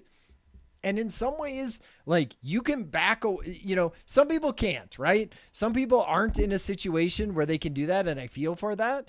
But in a lot of ways, you can make this better in your own life by like making certain decisions about what you are doing and what you're going to engage with, which I feel like is good. I feel like Adam cannot stop looking at the spill that I made. He doesn't want to get up. Actually, I'm good. He doesn't want to get up because he doesn't want to get actually, things. I'm actually good about this. I'm good. No, here's the thing. Like, not totally leave it alone. I'm actually in this right now. Good. I think that one of the biggest challenges, if we harken back to what we talk about from the before times, is the stopping point. And what you're getting into right now is the perspective around we are having a hard time of like now choosing our stopping point. I think that's another decision. Yeah. And actually what I had been thinking about was like some of the decisions that I've made in my life. And so if you know me, I was very like pro social media when it came out. Like, I think I was one of the first people that had talked about Facebook and like got a bunch of people using Facebook off of MySpace in the time. I remember it very specifically because I was like, you gotta go to this. Evangelizing it. Like evangelizing and getting it. And so I was very integrated in Facebook. And unfortunately, I have like also a very addictive personality to where if there's something around me or there's something that I have to connect with, like I just go full bore into it. And one of the decisions I had to make in my life was I was like, I'm stopping Facebook, and I quit and I turned it off and I said, no, like I have to do this for my own mental health, because I would just be in the doom scroll. Sure. I did the same thing with Reddit to a certain degree. Yep. Part of it was like, I was like turned off by some of the decisions they made, but I like made it, I purposely had to put friction in my life. Yeah. I'd say recently stupid Google Shorts and Instagram and me trying to like escape some like anxiety and stress that I have has like pulled me back into the doom scrolling pieces. But I really like have to like, it is so hard, and you have to like get yourself out of these like algorithms that get you into these modes that we've been talking about up to this point. And so what I guess I would try to say here is that and this is a good transition point to where we think we need to move into the future, is we need to start figuring out how to define those stopping points. Yeah. When is it okay that FOMO isn't going to be a thing in my life? And I would say this, Ryan, one thing in my life with you, and I kind of like waffle and regret if not or not, like there would be times, and I remember you'd be like, we're going out for the night, we're having a party, and I'm like, I'm going to work. Yep. And you're like, freaking Adam, that dude, always working. And like, I don't know if you remember those moments, but I would make those, and I regret some of them because I feel like I lost moments in my life from that. But it also helped inform me to where I'm at now to say I need to make better decisions, and I have to be intentional about where I spend my time and who I spend my time with. This is the biggest thing of it, because right now, all of those things that are dragging your attention away, they're not bad things. Like having an amazing internet thing in your pocket where you can learn about a bunch of different things sort of at high levels is great. Like watching a bunch of super entertaining little things that we'd never been able to watch before, like that is a cool thing. Being able to work on projects with people all across the entire world that maybe have an impact into like how people live their lives, and maybe a financial impact for me that moves me up like in my thing, like those are all great things. It's just the problem is they're almost like frictionless to be able to add them to my life in a way that like I'm excited about in the moment, right? I don't want to disappoint people. I want to be able to be the guy who people can go to and you say, yeah, I'm the person that can help you with that. And yeah, I can be the person that designs that amazing thing and brings that to a bunch of people, and a million people can look at it and say that they love it. Like those are all things that are dragging my attention away in great ways. And so it's hard. Like if they were shitty things, if they were stuff that you didn't give a crap about and people were doing it, it's like easy to let those things go. But these are like amazing opportunities that you have to be like, oh man, even though that is an amazing opportunity and maybe that is something that would absolutely be great for me right now, that is not something that I can take on another thing in my life. And you have to be able to say like, no, I can't do that. And yes, I have to step away from a thing that is not a bad thing. It can be a totally amazing and productive thing. You just can't do it for your own mental well-being. And I feel like we have a hard time with that because we are empathetic creatures. We're communities of people that want to be able to help people, want to have a legacy that you put out there. And so saying no to that stuff is hard, and it's fun and it's great and it's awesome to say yes in the moment, and all you see is the possibilities, right? But then it's just more stuff and more emails and more notifications and more things that you need to do in the middle of the night because you don't want to disappoint people, that man just pulls you down into that like quagmire of notifications and all that crap that pulls you down, even though with the best intentions. And I think that the idea, you hit the nail on the head, is that we wanted to be involved in these amazing experiences, and we think about it as like, this is an opportunity to do this and this and this. And the reality is, as humans, we can't do it all. Yeah. There's got to be a moment where you make a decision and you say, okay, this decision actually is going to sacrifice something else in my life. Exactly. And that's so hard to do. And I'm okay with that. And so sometimes, and I feel like I've been influenced because of all these other opportunities. I'm like, oh, this is going to like propel my career in this right direction. Mm-hmm. I remember so many times, like I was on this like board for like 3 years and thinking like, this is it. This is going to like take me there. And like, I honestly felt like a waste, and I missed so many other opportunities, but sometimes those are choices that you make. Sure. But if I could transition into like, what can we do about Yeah. this, Ryan? Because How do we I love navigate that. this? I love ending this in the what do we do about it? Because I feel like there's so much agency you can have. And I wanted to start with some anecdotes that I had received from some feedback from some folks that I talked to about this exact thing. Actually, it was this afternoon. I talked with one of my coworkers about this, and they were very excited. They were like, they didn't realize that I had these conversations to this depth, and I was like, hey, we're going to talk about this tonight. So I'm going to send them this podcast. Maybe if they're listening to this point, they'll see some of their insights in there. There was another level of this that also happens, is that now we've been able to work remotely, and you work remote, Ryan. I'm 100% remote. And they said that they felt as connected as they ever could be in their life, and alone at the same moment. And it's because they said, like, I have these conversations, but I do it all through a screen. But then, like, the only interaction with other humans when I go to the grocery store, or when I go out and I physically have to, like, interface with someone. Yeah. And so one of the things that they were saying is, like, how do I stay engaged? How do I stay, like, sane and not feeling that there's things? And so they started to say, like, one of their intentional things was that they have to have an honest conversation with a stranger as much as possible. That's a good one. To reach out and have a human connection, because it's so easy. If you even are waiting in line at the grocery store, everyone has their Totally heads down, easy, super easy to just grab your phone, browse Reddit.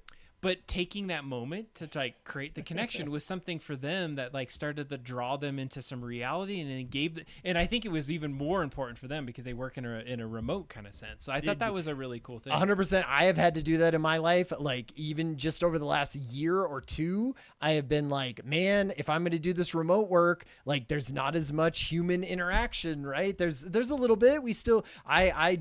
I legitimately have, monthly or bi-weekly, fortnightly, conversations with people that we just connect, and we have a 30-minute conversation on Zoom for just bullshitting and catching up, right? And I feel like you have to do that. But I've also been like, man, I got to go out and join a softball team, right? I got to meet new people. I got to go to the neighbor's house and have board game night, once a month, just because where else are you going to get that human interaction, and you need it. Absolutely. My mom Facebook stalks you, just FYI. Does she? She was like, the Higleys are amazing. They go and they volunteer together. That's and right. They do these things and they disconnect. And so I see you do it in action. And I just want to say I appreciate that. And I appreciate, your intentionality in that. So this year, or the last couple of years, trying to do more volunteering. I have taken my brain out of large scale national politics, and I'm trying to make it more about small scale local politics, which sometimes involves volunteering. So thank you. So I want to start as we get into our final section. Introduce this.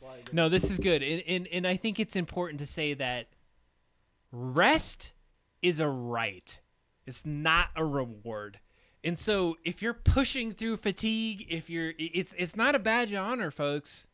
It's you well-rested people. They're going to be more effective. You're going to build that creativity, and you got to start to understand that don't embrace the fatigue. Don't think that, like, you are a badass because you can go and work through some of that. It's going to be more impressive when you can start to understand in yourself that you need to take that rest. And I'm even maybe speaking to myself right now. I'm trying to motivate myself to take more of those moments to rest, to relax, to connect, to be part and present in those moments that I have. And so as you have these moments, you can realize that maybe you're going to be productive a little bit later because you've given yourself that moment. Ryan mentioned it before, is that you have to kind of compost some of your thoughts, let them rot for a little bit before they can become the nutrients that are going to create that next big creative moment or that thought that's going to take you through that next task. And so I would say my start is that you have to understand where the stopping point is so that rest can become something that is going to propel you forward. And it is important. It's a part of what we need as humans to do that. You can't burn yourself out. This next point that I wanted to say, and I think this one is important, is that we've lost those end points. Right. We've lost those moments we talked before where you can transition. And so I think what we can replace those with is rituals. what are the things that you do to like actually close the door on something and move to something else? And so it could be as simple as closing your laptop, verbally saying, I'm done. Right. That is enough Yeah. for today. And you take that moment, the closure of that laptop, the stepping away from your desk to say like, good, it's over. Once I close it, I'm not opening it again. And I think those are the things that are going to start to help restore your boundaries in life. And you got to respect that as you navigate into those next steps, is that you have to take some intentional moments. And if you know me, intentional is a big word. You got to be intentional in the things you do. And that's one of those things that I think is going to be really important is you have to do something. In COVID, I absolutely remembered that I worked nonstop. And it became so bad. It happened right behind me, right here. Right over there. Is that this like physical space has trauma for me because I couldn't ever disconnect from it. Like I had to say like, this is no longer my office. I had to take it apart because I used so much time in that space. And so what I guess I'm trying to get at is that I never built like a closure moment so that I can move on from the day. And it was always an active moment. And I think those like visual things, those things or that made me feel like I was moving from this is done. I'm now going to go and engage in my life is important. Because what is a ritual? It's sort of a habit that you're doing, right? Yeah, like a absolutely. ritual is just a habit that you do all, at certain times of the day. And so that's what this would be, right? You would say, great, I am done with this last meeting of the day. And so I do not, check email after that. And I don't know. I just feel like so much of this is set up for corporations to say like, yeah, but it's like pulls on your humanity to do it, right? Like you want to be the person that's helpful. You want to be that person who fixes the problems when people ask. We like that reciprocation, when somebody says, oh man, you totally nailed that. And thank you for helping with me. That it is absolutely what I needed. Like that feels so good for us that I feel like it's easy to fall back into those traps. But it's just one of those things that you have to be like, hey, when I write people or do something during the thing and they say, yeah, that's great, I will have that to you on Monday because that's I'm not working this weekend, Right. or like I don't work during the weekends.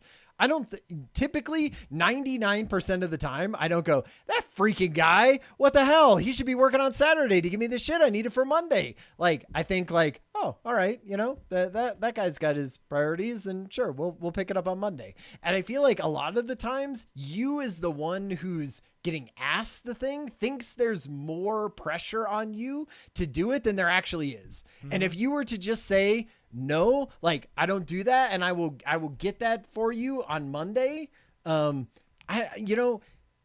world would not end. Like I feel like a lot of times people take things onto their shoulders because they think they are the only ones that can do it, or that the timeline is so short that we have to, do it at this time. And in the end, it's not, like everything goes on. Somebody else can pick up things that you didn't do. And in a lot of ways, I feel like slowly stepping back from things, a lot of times people, we're in a culture where we're starting to realize that is an important part of recovery and relaxing. We're not in the go 80s of like doing a bunch of cocaine and staying up till 3:00 in the morning working on your advertising campaign, right? Like people have realized that like a helpful and good working employee needs time by themselves where they don't interact with that stuff. And if you are in a job where that is not acceptable for you, then that feels like not a good job to stay in. And one thing that I've learned, and probably even in this last year, is that you got to just do fewer things better. Right. And for me, what that means is that I feel like I had spread myself across so many things, and I was like, I'm doing all the things. I'm nailing all the things. Yeah. People don't see it. Sure. They don't care. They just are like, here were the 5 things I needed you to do. I don't care you did 20 damn things. I just need these 5 things. And so what it makes me start to think about is like, those other 15 things that I did that probably made some individuals happy, like, was it worth the squeeze to do those things? Was the juice worth the squeeze? Yeah, and so what I'm finding myself doing, and also is also understanding, like, people will abuse you if you do those extra things. Like, sometimes I've been asking myself, like, that's your job. Should I be doing it for you? Right. Like, and I hate to say it like this, but sometimes you also have to ask yourself, like, what is the value in me doing this for you? Yes, I might make you happy, Right. but am I gonna is the impact gonna make, like, the broader organization happy? Is it gonna move us forward in such a way? Sure. And sometimes I'm like, sometimes you gotta let things burn. Yeah. Sometimes you just gotta let things, like, smolder over to the side, because it's like its impact, its result that it would come up with. Yeah, it's going to have a little bit of pain, but the pain isn't going to affect the bigger steps that you need to take to get to those results. And so I think that we have to understand that as humans, we cannot do as much as we think that we can do. Do fewer things. Make sure the right damn things. And one of the analogies I always use is that I used to say, you got to be able to juggle the right things and let the right, the right balls hit the ground. And then I started to say, all right, well, some of those balls are glass, so make sure the glass balls don't. Now I'm saying some of the glass balls are filled with cyanide, and make sure that those are the ones that don't hit the ground. And so that then helped distill down, like, here's the 5 that I need to keep in the mind, and then deprioritize some of those other ones that might not work. And I would say one thing too, for like the side gig style of it, like the side hustle, thing of that, is I'd always heard that the thing of, well, don't make your passion your job, because that kills your passion. Right? If you love painting, it'll kill that more than anything. Having to go to art galleries and sell your painting and figure out your website and all the different stuff, like, that kills it. Right. So then, and so it's this weird thing where you're like, in some ways you always hear the thing like, oh, if you love your job, right, you don't work a day in your life. But then if I take my passion and I make that my job, it ends up sometimes killing that passion for it. So I saw a thing. It was an interesting thing talking about passions on the side. And it said there's an absence of demand. And I was like, that's such a great way of thinking about things that are inside of your life that, like, don't have a demand on it. And I feel like our show, like our thing that we do, is constantly in that pull of this, because this is a thing that Adam and I do on the side. We don't want it to take over our lives, right? Like, we want it to be something that is entertaining and that we can talk about and do things. But as soon as it starts getting too ingrained and too many hours and too many things, then it loses what it needs to be, which is like a thing that we do that doesn't have the demand on it that a normal job or a thing that makes money has. And so what I would even say is, like, taking things that are your hobbies and making sure that they're like, they sort of stay in that realm of hobby, right? Yes. I went to art school. I went to an art school, Savannah College of Art and Design, that is very big on how do you make money as an artist, right? Like, that was their sort of just kind of thing that they had built up. Other art schools are more about fine art or doing things, or maybe other sort of, but this was like, hey, you are you're the business of art.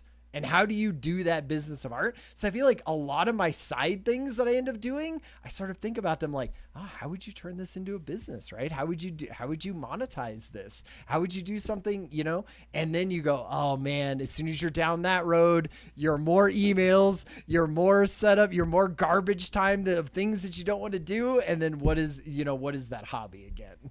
And so I feel like it's taking something that you maybe could turn into a monetized thing and have more stuff on it, and just saying, no, I'm not going to do that. I'm going to make this a thing that is helpful and to my well-being, versus, just making it another part of the economic foray that we are in. I love that. And if I could, I would also say that as we start to wrap on some of these next steps, one of the things that has helped me a lot, and this has been something really big, is that it's sometimes you got to pull yourself out of the grind and get yourself into some other mindfulness states. And what takes me there is walks or nature or outside. And there have been so many days where I'm like absolutely stressed to the max and I'm feeling like I can't take another moment. And when I say, all right, no earphones, like no phone, no anything, I'm going to go outside and I'm going to take a walk. And I'm going to be in nature. I'm going to let the sun hit me. I'm going to let the cold breeze hit me, whatever it might be. And you go out and you engage with nature. That helps me to then like disconnect. It gives me another moment for my brain to just like coalesce with what's happening outside. I try to forget what I'm trying to work on, and I try to be like mindful in the moment. Like I look around and I think about things and like, oh, I look at the ground sometimes and I see a leaf on there, and that disconnection helps me get out of the hustle culture. It helps me realize that we're just these like little organisms running around on the earth, and this whole like construct that we've built ourselves around is in our heads and around like some of the business practice, the capitalism, and it's not necessarily real. And like the FOMO that we get, that idea we're missing out on something. Sometimes once you get past it for like sometimes I'm like, hey, I should have hung out with Ryan this one day. And we do hang out, and I think that's important. Yeah. But sometimes when you miss it, in the moment it sucks. But a week later, I'm like, I'm still his buddy. Yeah. I'm still his friend. Right. Like we're still together. And sometimes it's okay that you needed to pull back and not be engaged in something so that you could rejuvenate yourself and you could be in a space that you feel that you're rested, that you're not busy, that you're not connected with all of these things that we've looked at. They talk about in just sort of normal outside, burnout and things and resilience work is sometimes they will talk about an opposite world. And an opposite world is the thing where you take something that you normally do during your life, or you're doing that, and this is the opposite of that. And so if you're big into digital stuff, maybe your opposite world is gardening, right? Or if you do something that is really creative in your thing, maybe you're outside, your opposite world is very regimented coloring, inside the lines of a coloring book, because you could just zone out and do it. And I always feel like that is a good way to think about something that is can take you away from that, can be that stopping point that you were talking about, and saying like, hey, I'm stopping work and I'm doing this thing that is the opposite of that. And I feel like that's where you're talking about going out and going for a walk or being in nature. Oftentimes that is a completely different thing than being in the zone of business and work and Zoom calls and all of that. And so in some ways it's sort of like, what can take you and rip you away from that enough to where you're not thinking about it anymore? And sometimes that's working with your hands if you don't work with your hands typically in your 9 to 5, or if that's going outside and being with a whole different group of different type of people, then great, then do that. I feel like you said, it's good. There's going to be intentionality in any of this, right? There's always going to be a world of notifications and pull tabs and all of the stuff that can take you away from that, and just have to try to be intentional about how you stop doing some things and start doing other things. And in a world with AI coming in, and we didn't even talk about any of that, of like, I feel like that could be a whole nother conversation, could be how AI is going to transform how work is going to be for us, and what is that going to feel like in 5 years. It's going to be so hard, but I just feel like right now we have the ability to disconnect from some of those things. It just takes the will. In some ways it just takes the willpower to do it, and realize that what it's doing is making you a better person in what you are going to put yourself towards, and not just spreading yourself so thin that you can't do anything. You're going to be okay. You're going to be okay. If you pull yourself away, things are going to keep going. The company isn't going to burn because you didn't volunteer for some of those, side projects that they would like you to. None of that's going to happen. I really appreciate being able to go Yeah. down this journey with you today, Ryan. Like these are the moments, these are the kind of things that I think we think about a lot of the time, and you just to be able to verbalize it. And sometimes when that person doesn't respond, or they're taking that moment sometimes, so they can disconnect for themselves, Right. and they can take those moments to be able to protect that piece of themselves that's really necessary. And I think that I've learned that in these last couple of years that it is really important. And so I don't want to say I'm busy and tired all the time. Right. And I have to take moments and take things that are going to allow me to be comfortable with who I am, be mindful, and really take control, and realize that the hustle culture is just that. It's a culture that's been created maybe by these other pushes. Yeah.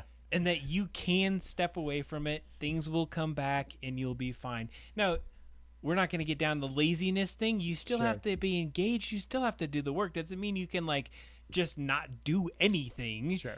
But you have to balance it. And so I would say it's a pacing at this point. It's a way that you can start to understand there's an ebb and flow to this, because I think that being engaged is important sometimes, because if you're not engaged, then when you disengage, you won't be able to enjoy that as much. That's absolutely true. Absolutely true. Dang, this is a great conversation. Thank you for that. It was fun. It was definitely fun to research.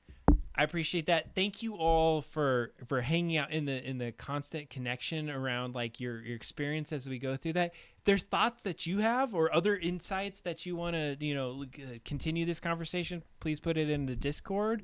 Also, if you look for other topics, things that you want to hear us talk about or want to get into, we're more than open to that. We're always looking for fun things like this. It doesn't always have to be about AI and technology. No, totally. anymore. Yeah, no. This one had almost no AI in it. And I appreciate that. So I think that's going to be the end point to this conversation. I appreciate this, Ryan. It's been a great evening. Yeah.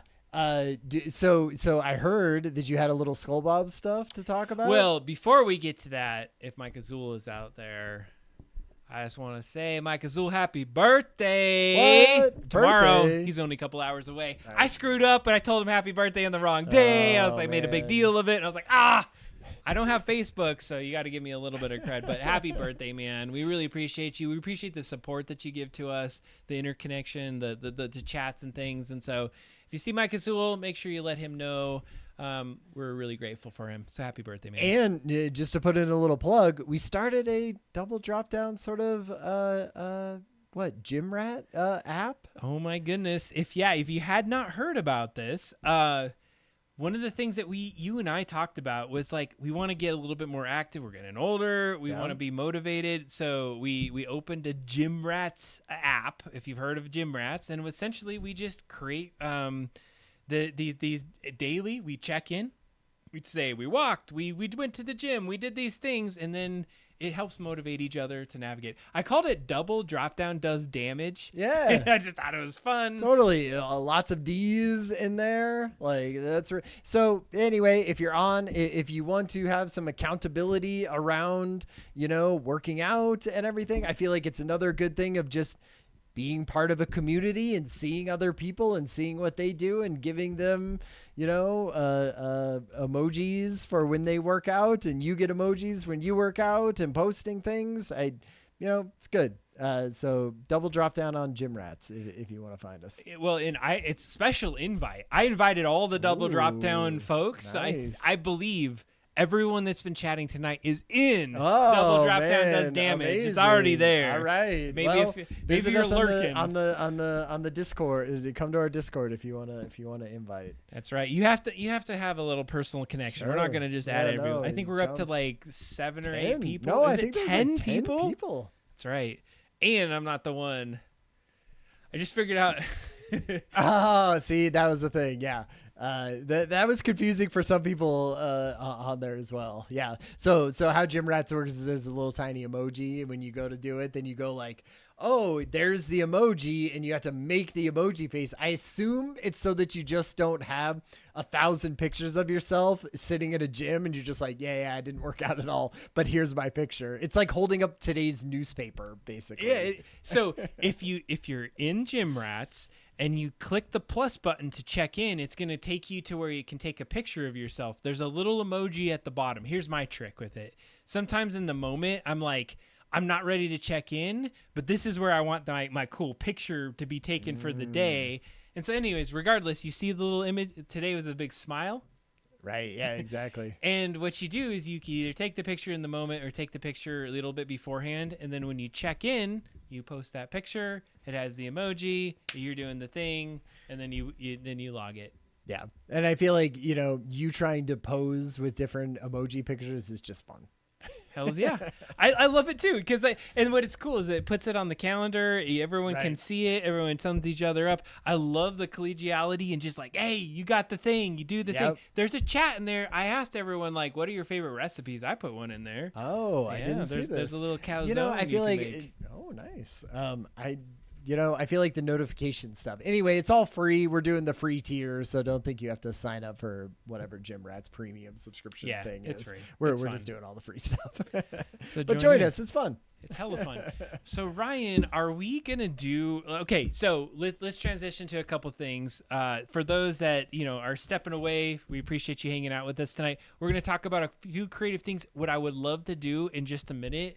We won't spend too much time, is I think we should play one Drawful Animate tonight. All right, I'm all down for a Drawful Animate if you are.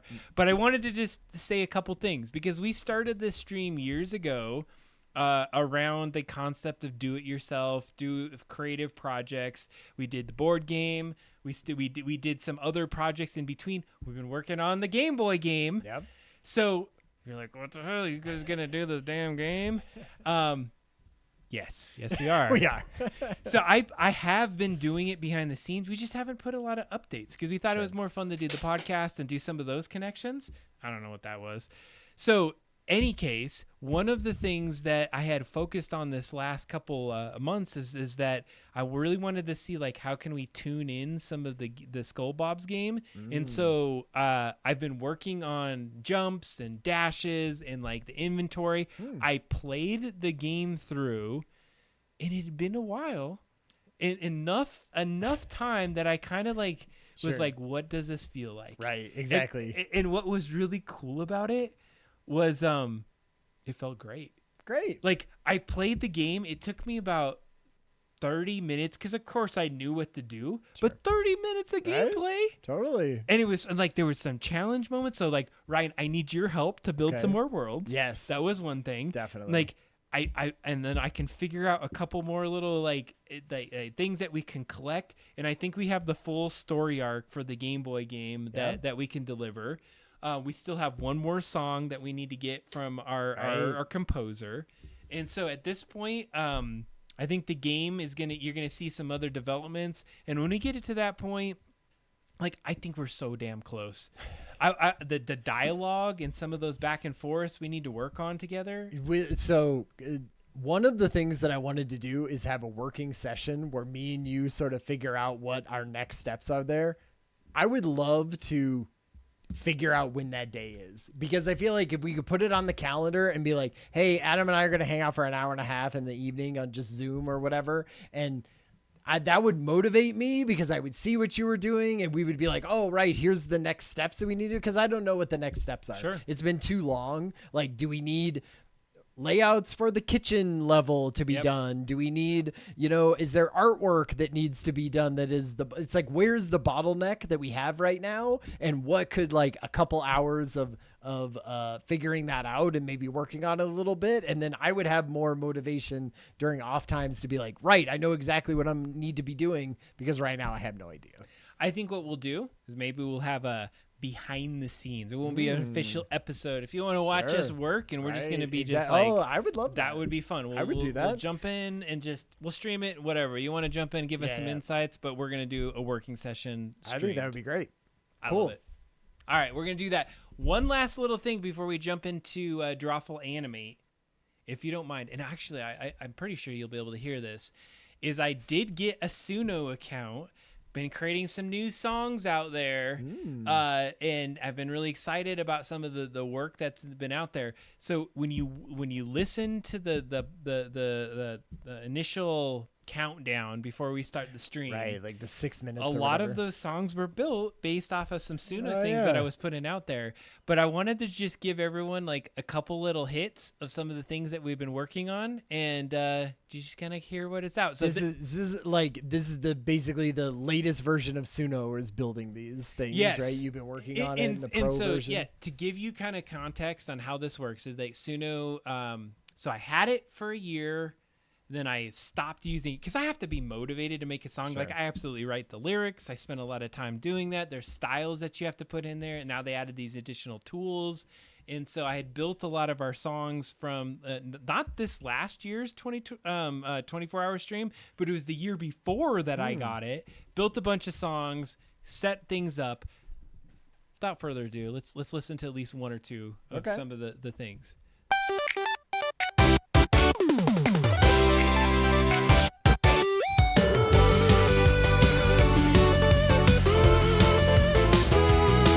Game Boy, man. Totally.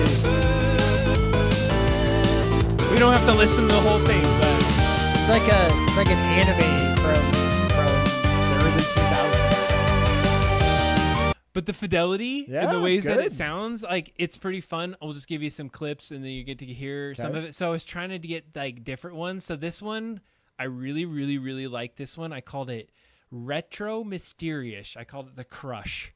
Okay. For some reason. This is 2 minutes and 36 seconds. Just a little hit of it. Okay.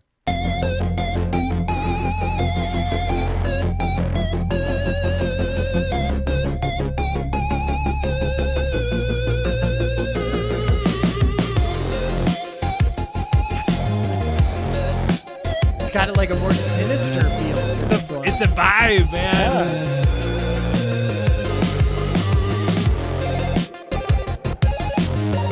That's good. I like that.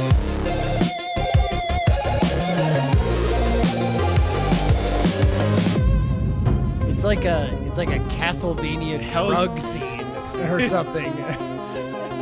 Totally.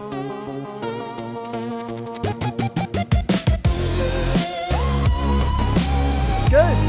Hell's yeah, like, and so the style and the way Yeah. that you approach it in this has been so amazing. Really I fun feel to like build it's really how this has evolved for me is I feel like before Suno used to just like the whole song used to be just very similar throughout it, you know, like it didn't have ups and downs and where like it sort of went down for a little bit and then there was a crescendo. It was all just very like elevator music almost, where this feels like way different. Well, better. and I got to be honest, is that I learned a lot, and I went in and had to prompt and like do styles and do some of these things, and so I agree that they've updated some of their yeah, like perspectives. it's a little bit of that, but it's mostly Adam's skill. Well, That is- because I did upload clips, and here's things: you can go in there and be like, you can hum a beat, or you could like do Really? like a whistle, and you say like, here's kind of what I want you to do.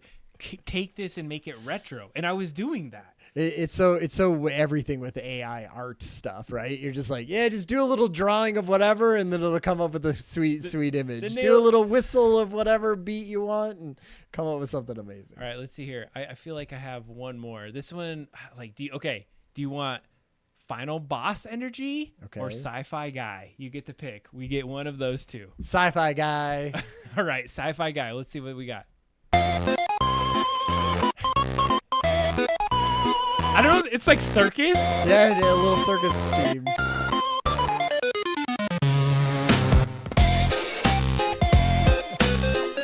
I like that. It reminds me of, it could be like a Psychonauts or something like that. Something that would be in Psychonauts. They have like circus themed things. Good job. It's been hella fun. So Yeah. you're gonna get some new vibes coming out from Love it. retro style. Are Love we it. ready for some animate? Ooh. Get your damn phones out, folks. know, right? Ryan, you got a story? Yeah, I got All a right. story here. I'm gonna for go get us. us set up. Okay. All right. So let's see. I had a story for this in between section. Let He me wants get to hear it. the OK song. Do we want to hear a vibe on that really quick? the OK song. You Yeah, unplug I'm it? okay. Oh shit, I always do that. I always get Every you. I always time. unplug you for Every whatever reason. time. All right, so I'm making an album for this one. Is before you get your story. And I made a song called I'm Okay. Yeah. And Maybe just play that instead of. And this could be the in between song for All us right. going into. Fair enough. I'll just vibe on this one. So my idea behind this is, and I spent my other songs I'd probably spend like 2 or 3 hours on. I spent probably a good like 8 and like not full solid hours, but like thinking, going back and forth and creating this. And I got this vibe and I'm making an album, but let's just say this is the single for that album. It's called I'm Okay. So let's Yeah. get the vibe. Smile for the fee, pay for the rent. Smile on demand, teeth on loan, bills on my back, phone on my throne. They say stay real, then blur my tone. Say it less angry, say it more grown. I learned fast how to cope my pain. Make it a meme, man, make it champagne. Say I'm blessed through the weather and rain. Say I'm fine till it sound insane. If I speak up, I'm too intense. If I stay quiet, I make no sense. So I pace my truth in dollars and cents. Make it rhyme so it pays my rent. I'm okay, yeah, I'm okay. That's what they told me to say. I'm okay, yeah, I'm okay. Just keep the chaos away. I bend, I break, I don't complain. Make pain dance in the money lane.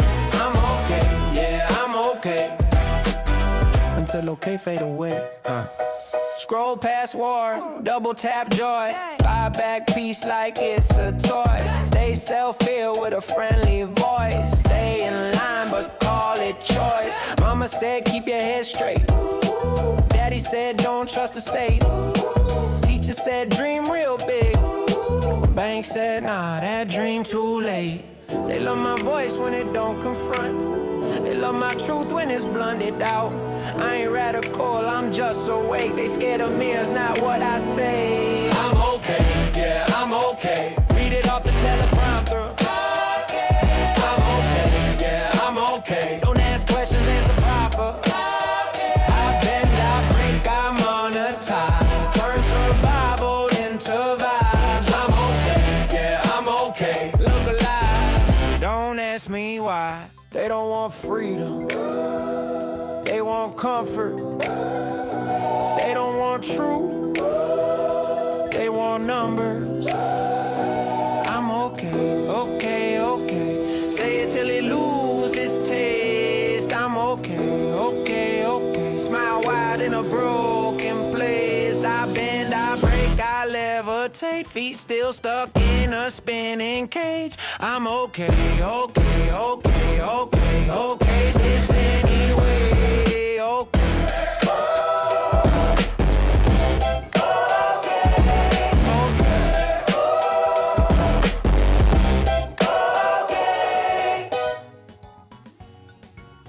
Hells yeah. Good job.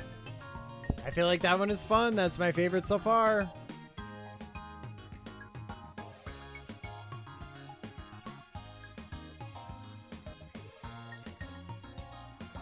No, I love that. Got a whole album coming out from that. Nice. By the way, I have like 3 other songs. All right, get into this one.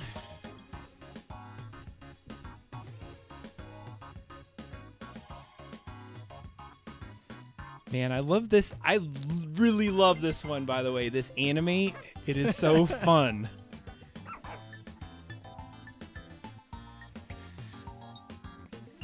Ooh, I have an idea.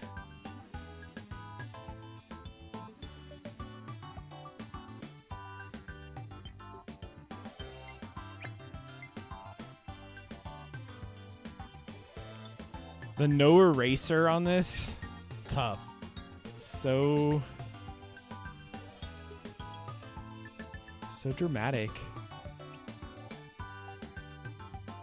Oh shoot, I messed up. God damn it. Eh. Oh, whatever. All right, there it is.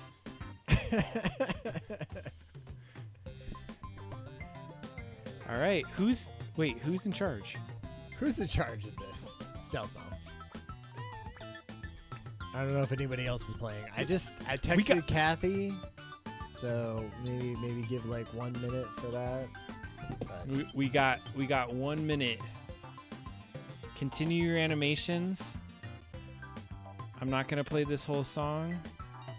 but I might give you even a little bit of Ooh, for the second song?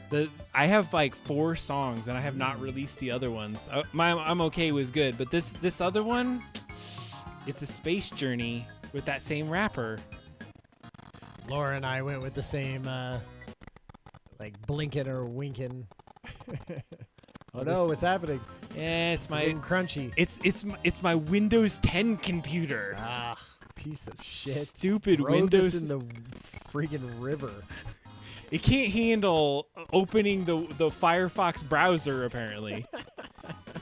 It's too much for it. Okay, this is terrible. What are we looking? Or you're never gonna be able to play this song off of the browser. I know. All right, I'm cutting it out. I'm cutting it out. It's done. All right, I think we're good. Is Kathy not getting in? Nah, There goes. we're good. Drawful animate, folks. Hey there, let's play Drawful Animate. We invented animation. I don't want to hear another word about it. This game will have 2 rounds. Game on. Look at that. Look at the owl just like looking at you like, Check you. your device for the title of your Psycho. animation. It might be something unusual, like Beethoven's 5th appendectomy. Your job This is is to draw an hard as animation that fits hell. your prompt. You'll get points for each Oh, player God. that guesses your prompt. What correctly. the fish? God, I really want to Got draw it? this like amazingly. And Oh I'm not my gonna have the time. God. How about you How- get 3 minutes, right? How the fish?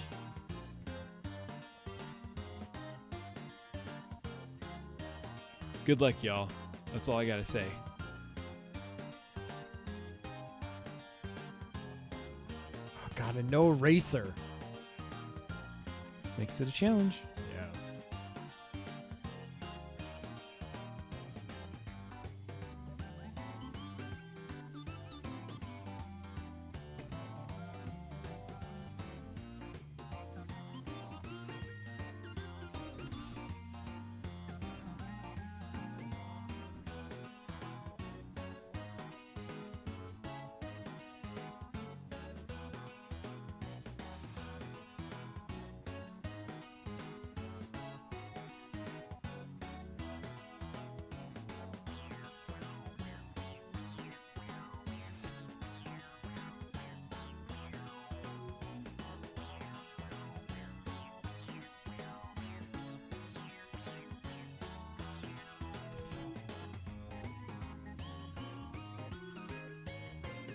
It's like I want to stand up and try to like act it out so that I can see how to draw it.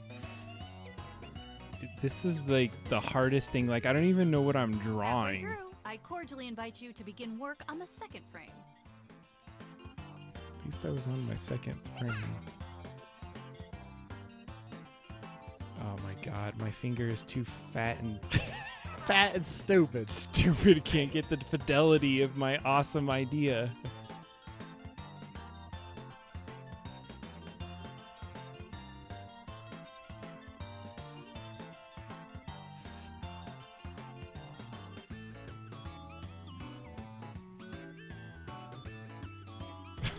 So bad. Shit. I feel like your commentary is going exactly on top of the commentary I would be doing on top of my drawing. Like the moment you were like, "Fuck, I fucked it up," I was like, "Yep, I just screwed up mine too." Oh my goodness. 30 seconds left. Oh Don't my be a God. perfectionist, in life or in this game. Don't stress out. Don't make too many decisions, folks. You know, 18 seconds? Oh my God, are you serious?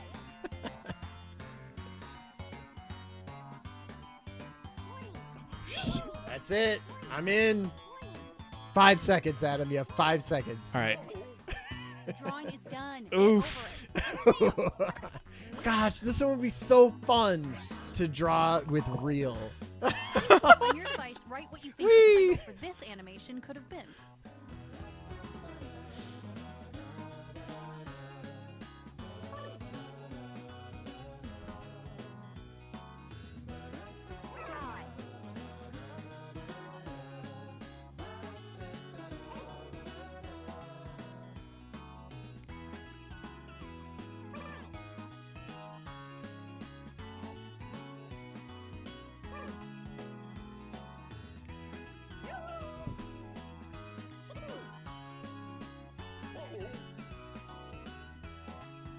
it together and write something. I'm talking to you, George. I do Saunders. like this We one. need I more. Yeah, really it's do. good. It's fun to have that onion skin where you can see the drawing on top of it.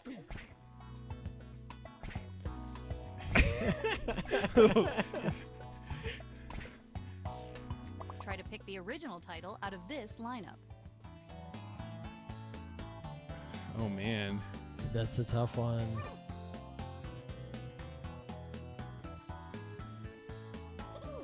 No, I'm not doubling down.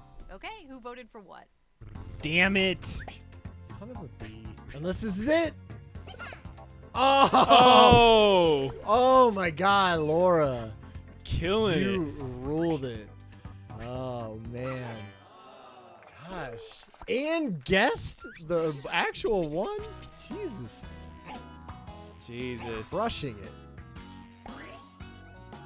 Damn. Got me. That, Very good. Did I you was, do the leg humping? yeah, I did leg humping. I was like, Writing I the was titles elf now. humping a leg. Hair flip animation.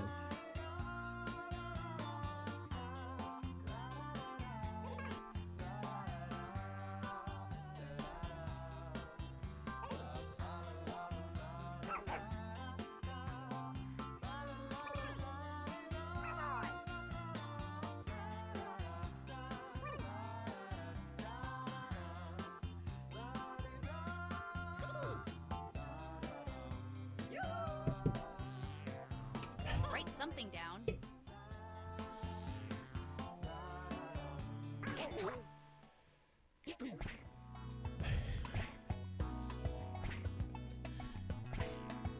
Ooh.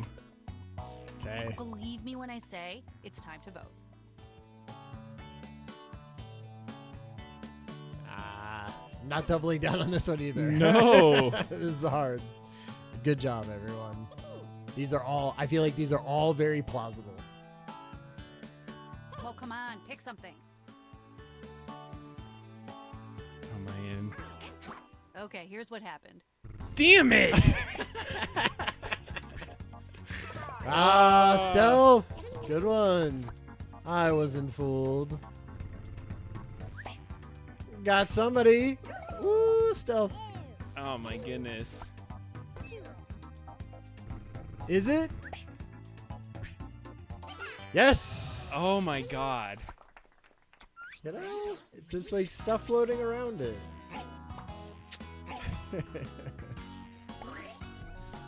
Ooh, damn. They're still getting crushed. I am like bottom of the barrel. Can't win them all.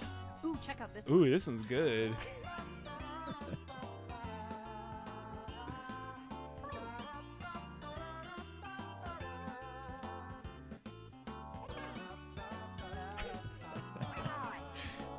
It's actually turned out better than I thought it was going to in the moment.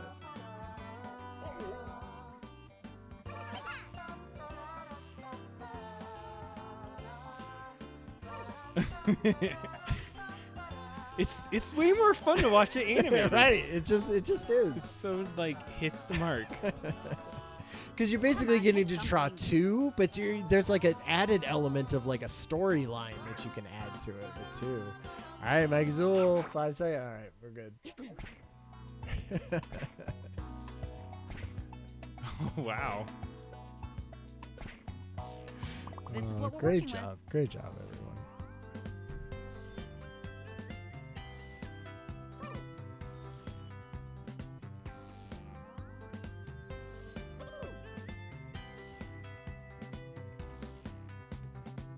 Wow, who are we waiting on? You should peer pressure that person. Let's check out the results. Ah, good one. Whoever did that one, that was really good. Oh, the double down. And got the double down. Good job, everyone. Double down on it, too. Yeah. Hells yeah, I'll take the double down. I needed it. Needed that. Does that look like a skeleton trying to get out? Is that Hells what you yeah. would draw? Because I saw the ribs got me, bro. Yeah. I was like, I need enough of the skeleton. Like he's trying. Enter something that could make sense. Oh man, it's like a close up. That's a really good one. I love 2 frames. It's so good. Storytelling, you know?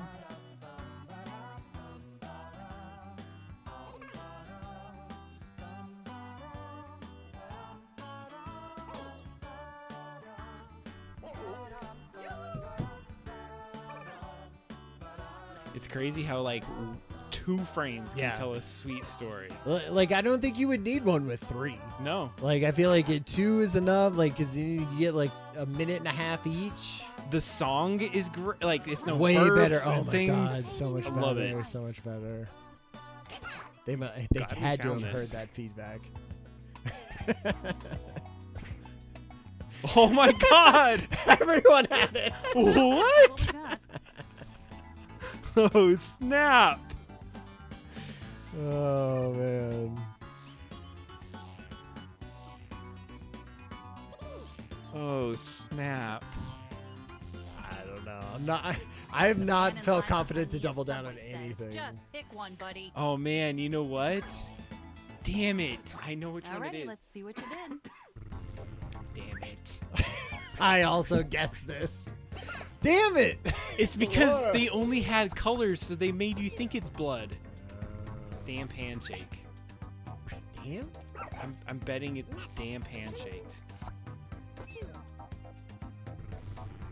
I see.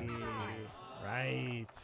Because Well, because good the news is blood, the Right. red. Exactly. That's hard, you know?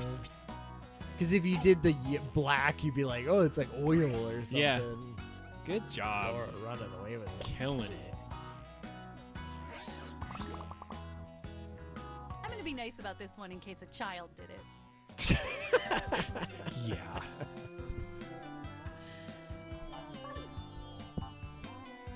In case the child did it. It's a good quit.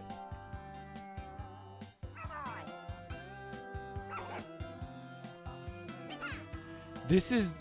I'm not gonna even say. No, you can't. I can't. You'll ruin it. I can't. I'll say after.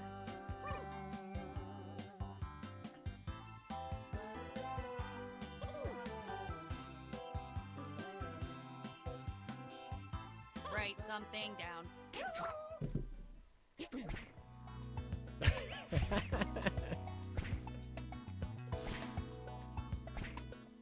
Okay. Remember, one of these is right.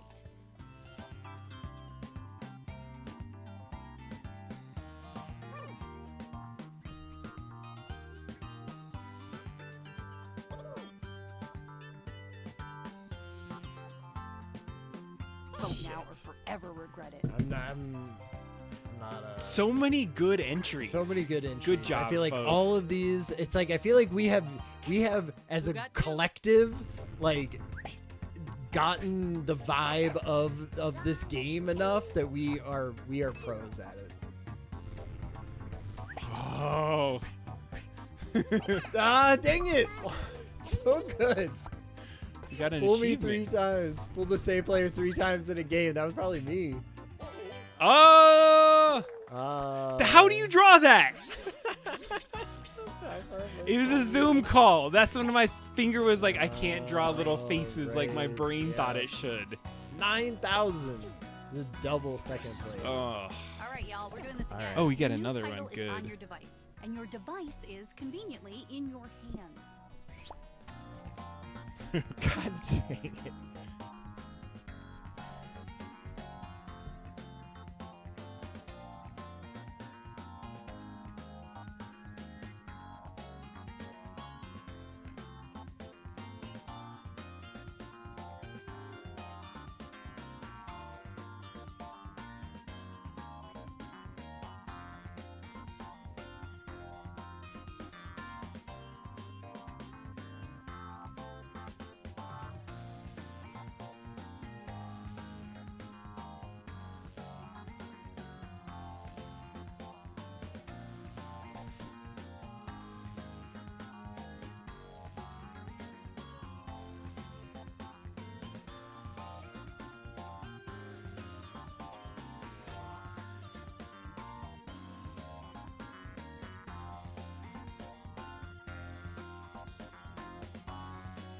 Damn my feeble fingers.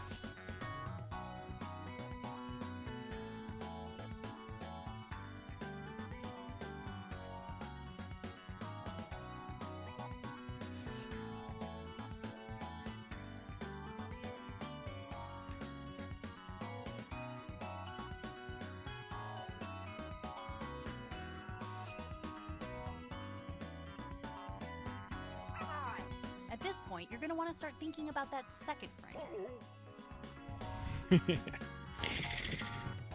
Oh, sweet baby Jesus. I love the animations on this one, the cute little pencils with their little walkiness. Who has a pen out there? I think that Stealth Mouse has a pen. Cheater. I'm just kidding. I know, it really makes me want a pen phone.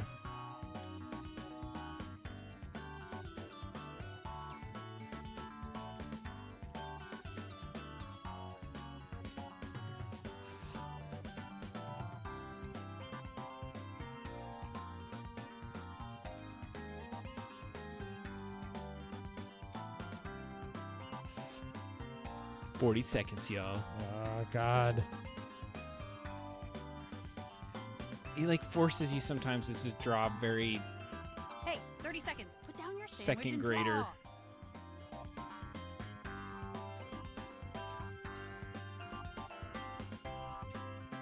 20 seconds.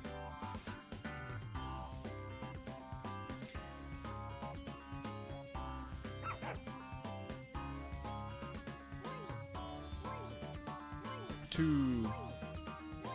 Go, go, go. Okay. Whew. Animation's complete. I Let's didn't see even what get to we got. watch it.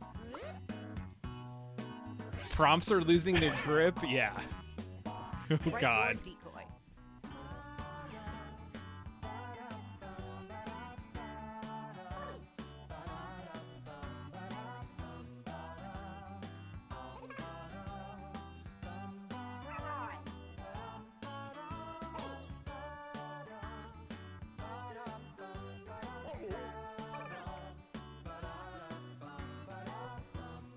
Really stretches your creativity.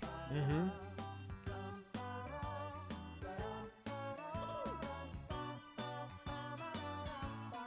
I love everyone's Right animations now. today as far Replenish as your their electrolytes later. people. Did a good job. Ooh. Here are the options. All right. Wow.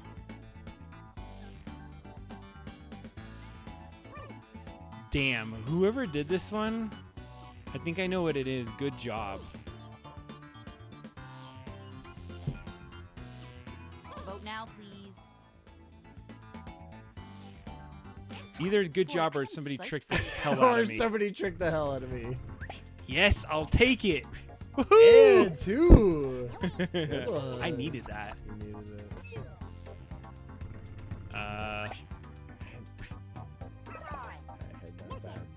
Damn it. I thought, like, a Puppets can be judge, lawyers a too, thumb. right? Puppets can be lawyers. Yes. Good job. All right. You just gave it to the lead, though. You know, but I gotta get points somehow. What's the 5 points? Why did they give you an extra little 5? That's weird. In a row? Is it like No, I street- mean, like, what is the 5 gonna do? Write a potential title for this animation.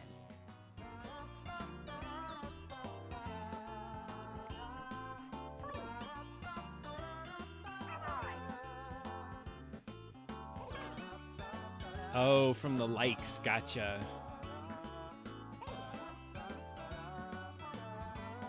Yeah, so the likes can't, like, really sway it unless you got a lot of them.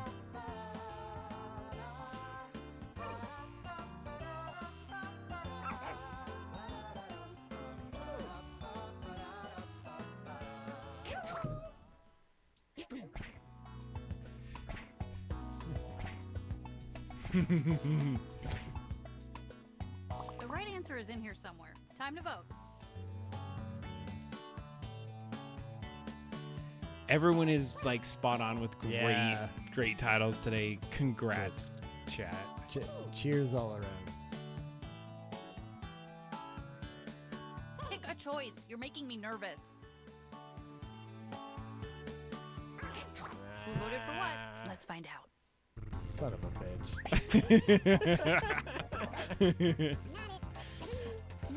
And I like the contemplative look he was giving me. Thank you, First folks. I've spent a lot of time on that. Ooh, double downs. Oh, of course, our leader, though. Leader, double down. You've taken the lead. We're fighting for second now. I've climbed. Yeah, I was in second for a little bit there. I lost it. Uh-oh. Go ahead, dash off a title.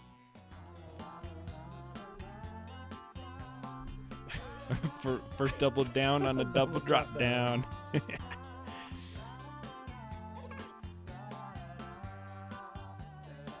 man.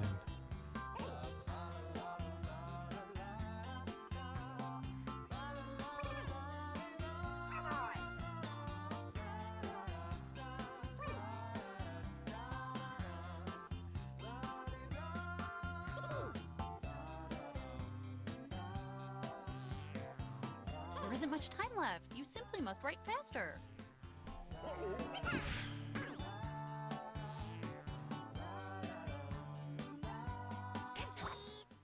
Oh. Catnip surprise. I love it. It's decision time.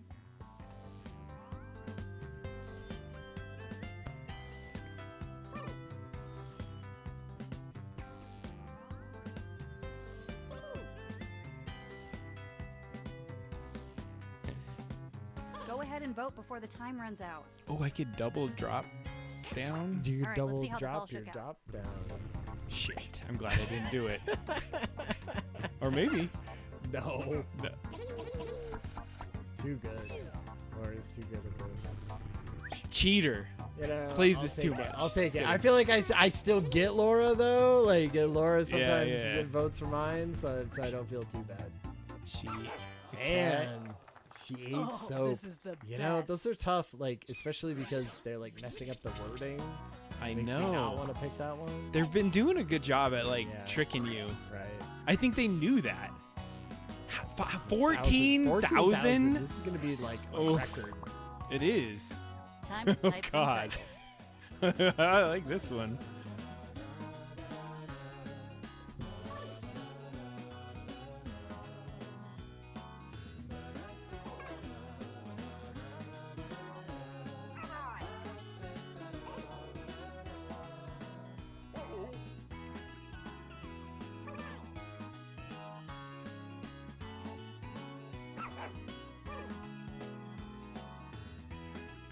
It's the journey. It's the fun. I love the creativity, y'all.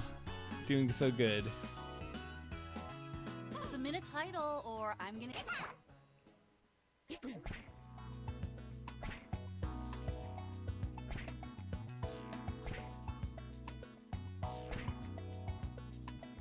Go ahead and vote. Oh, shoot.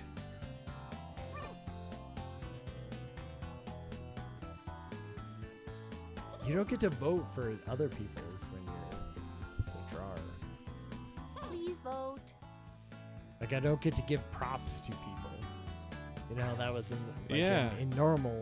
All I can do is make the Boy, I am psyched for these reviews. faster. Yeah. You know? That's what it looks like. Damn it. Is that the one I picked? Yes. That's it. It is it. I should have doubled down on that. Ugh. You can always double down on a Ryan drawing. I just the dash with The watch me whip, watch me nay nay was also that was where I was like, oh, I want to give that one props. Oh yeah. And then I can't. This is the last one. Savor it. Shoot. Good job on that. Sometimes you have to burn a fun thing. Watch me whip. Oh shoot.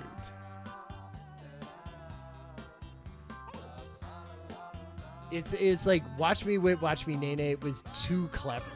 You know, it was like it wouldn't be able to come up with something that clever.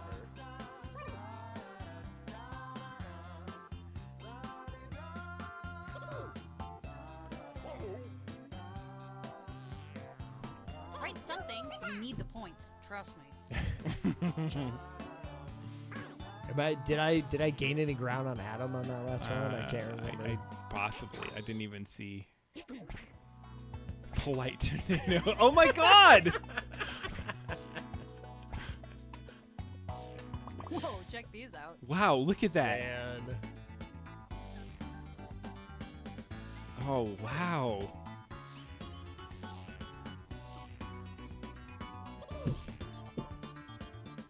Oh, it's hearts. Damn it. I hate when you see it after. Later.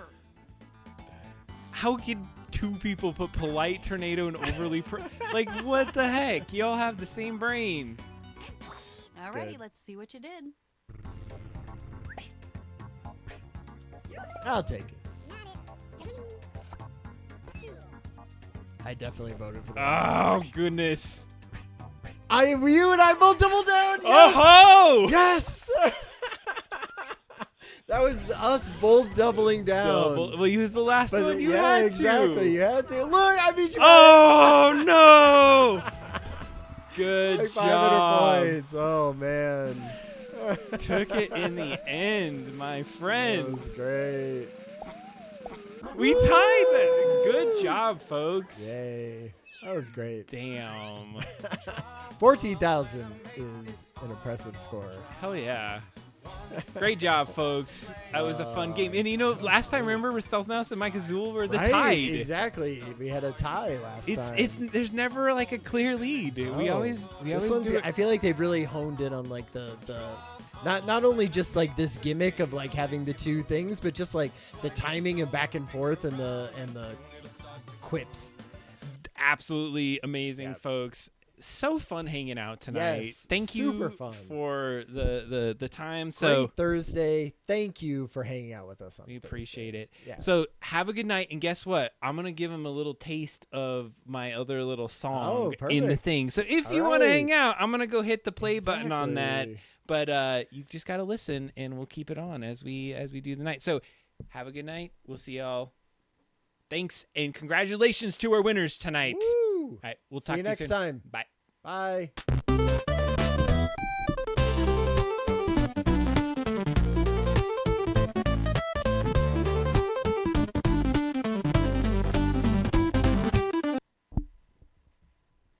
All right, folks. If you want to listen to a little bit of Lil Abdo, we got Space coming at ya.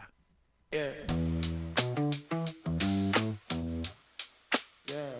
We strapped in early, seatbelt tight, still loose. Countdown, talking fast. We not like, yeah, they're cool. We floating through the schedule off the grid a bit. Clock still blinking like you know where we is. Window show stars, look expensive, look fake. Like a screensaver stuck on somebody else's break. We paid full price just to lead the lane. Same rules follow us out the gate. Fuel light on, but we still go far. Same stress, new view, different stars, same system. No sky, same feeling, different why. We still moving, yeah. We still moving, out here, still proving. We still moving, yeah. We still moving, out here, still proving. We still moving, we still moving, out here, still proving. We still moving, we still moving, out here, still proving. Yeah, dash full of warnings, all blinking red. AI voice calm like go ahead. They sell us penance, payment plans. Freedom look better when it's in your hands. We don't run it, we maintain. Push one button, feel the same. Out here far, but it feel familiar. Whole galaxy feel like a cubicle interior. We not lost, just rerouted. Signal we still counting. We're still moving. All good, still here, no worries, just here, We pass satellites like them pay bills. Redefine print on the moon, still near. They watching from a tower way back home. Same eyes, new dome. If this the future, we already knew. Same old pressure in a cleaner suit. We don't cheer, we don't panic. We just ride through the static. We still moving, not fast, not free, just far enough to see what we see.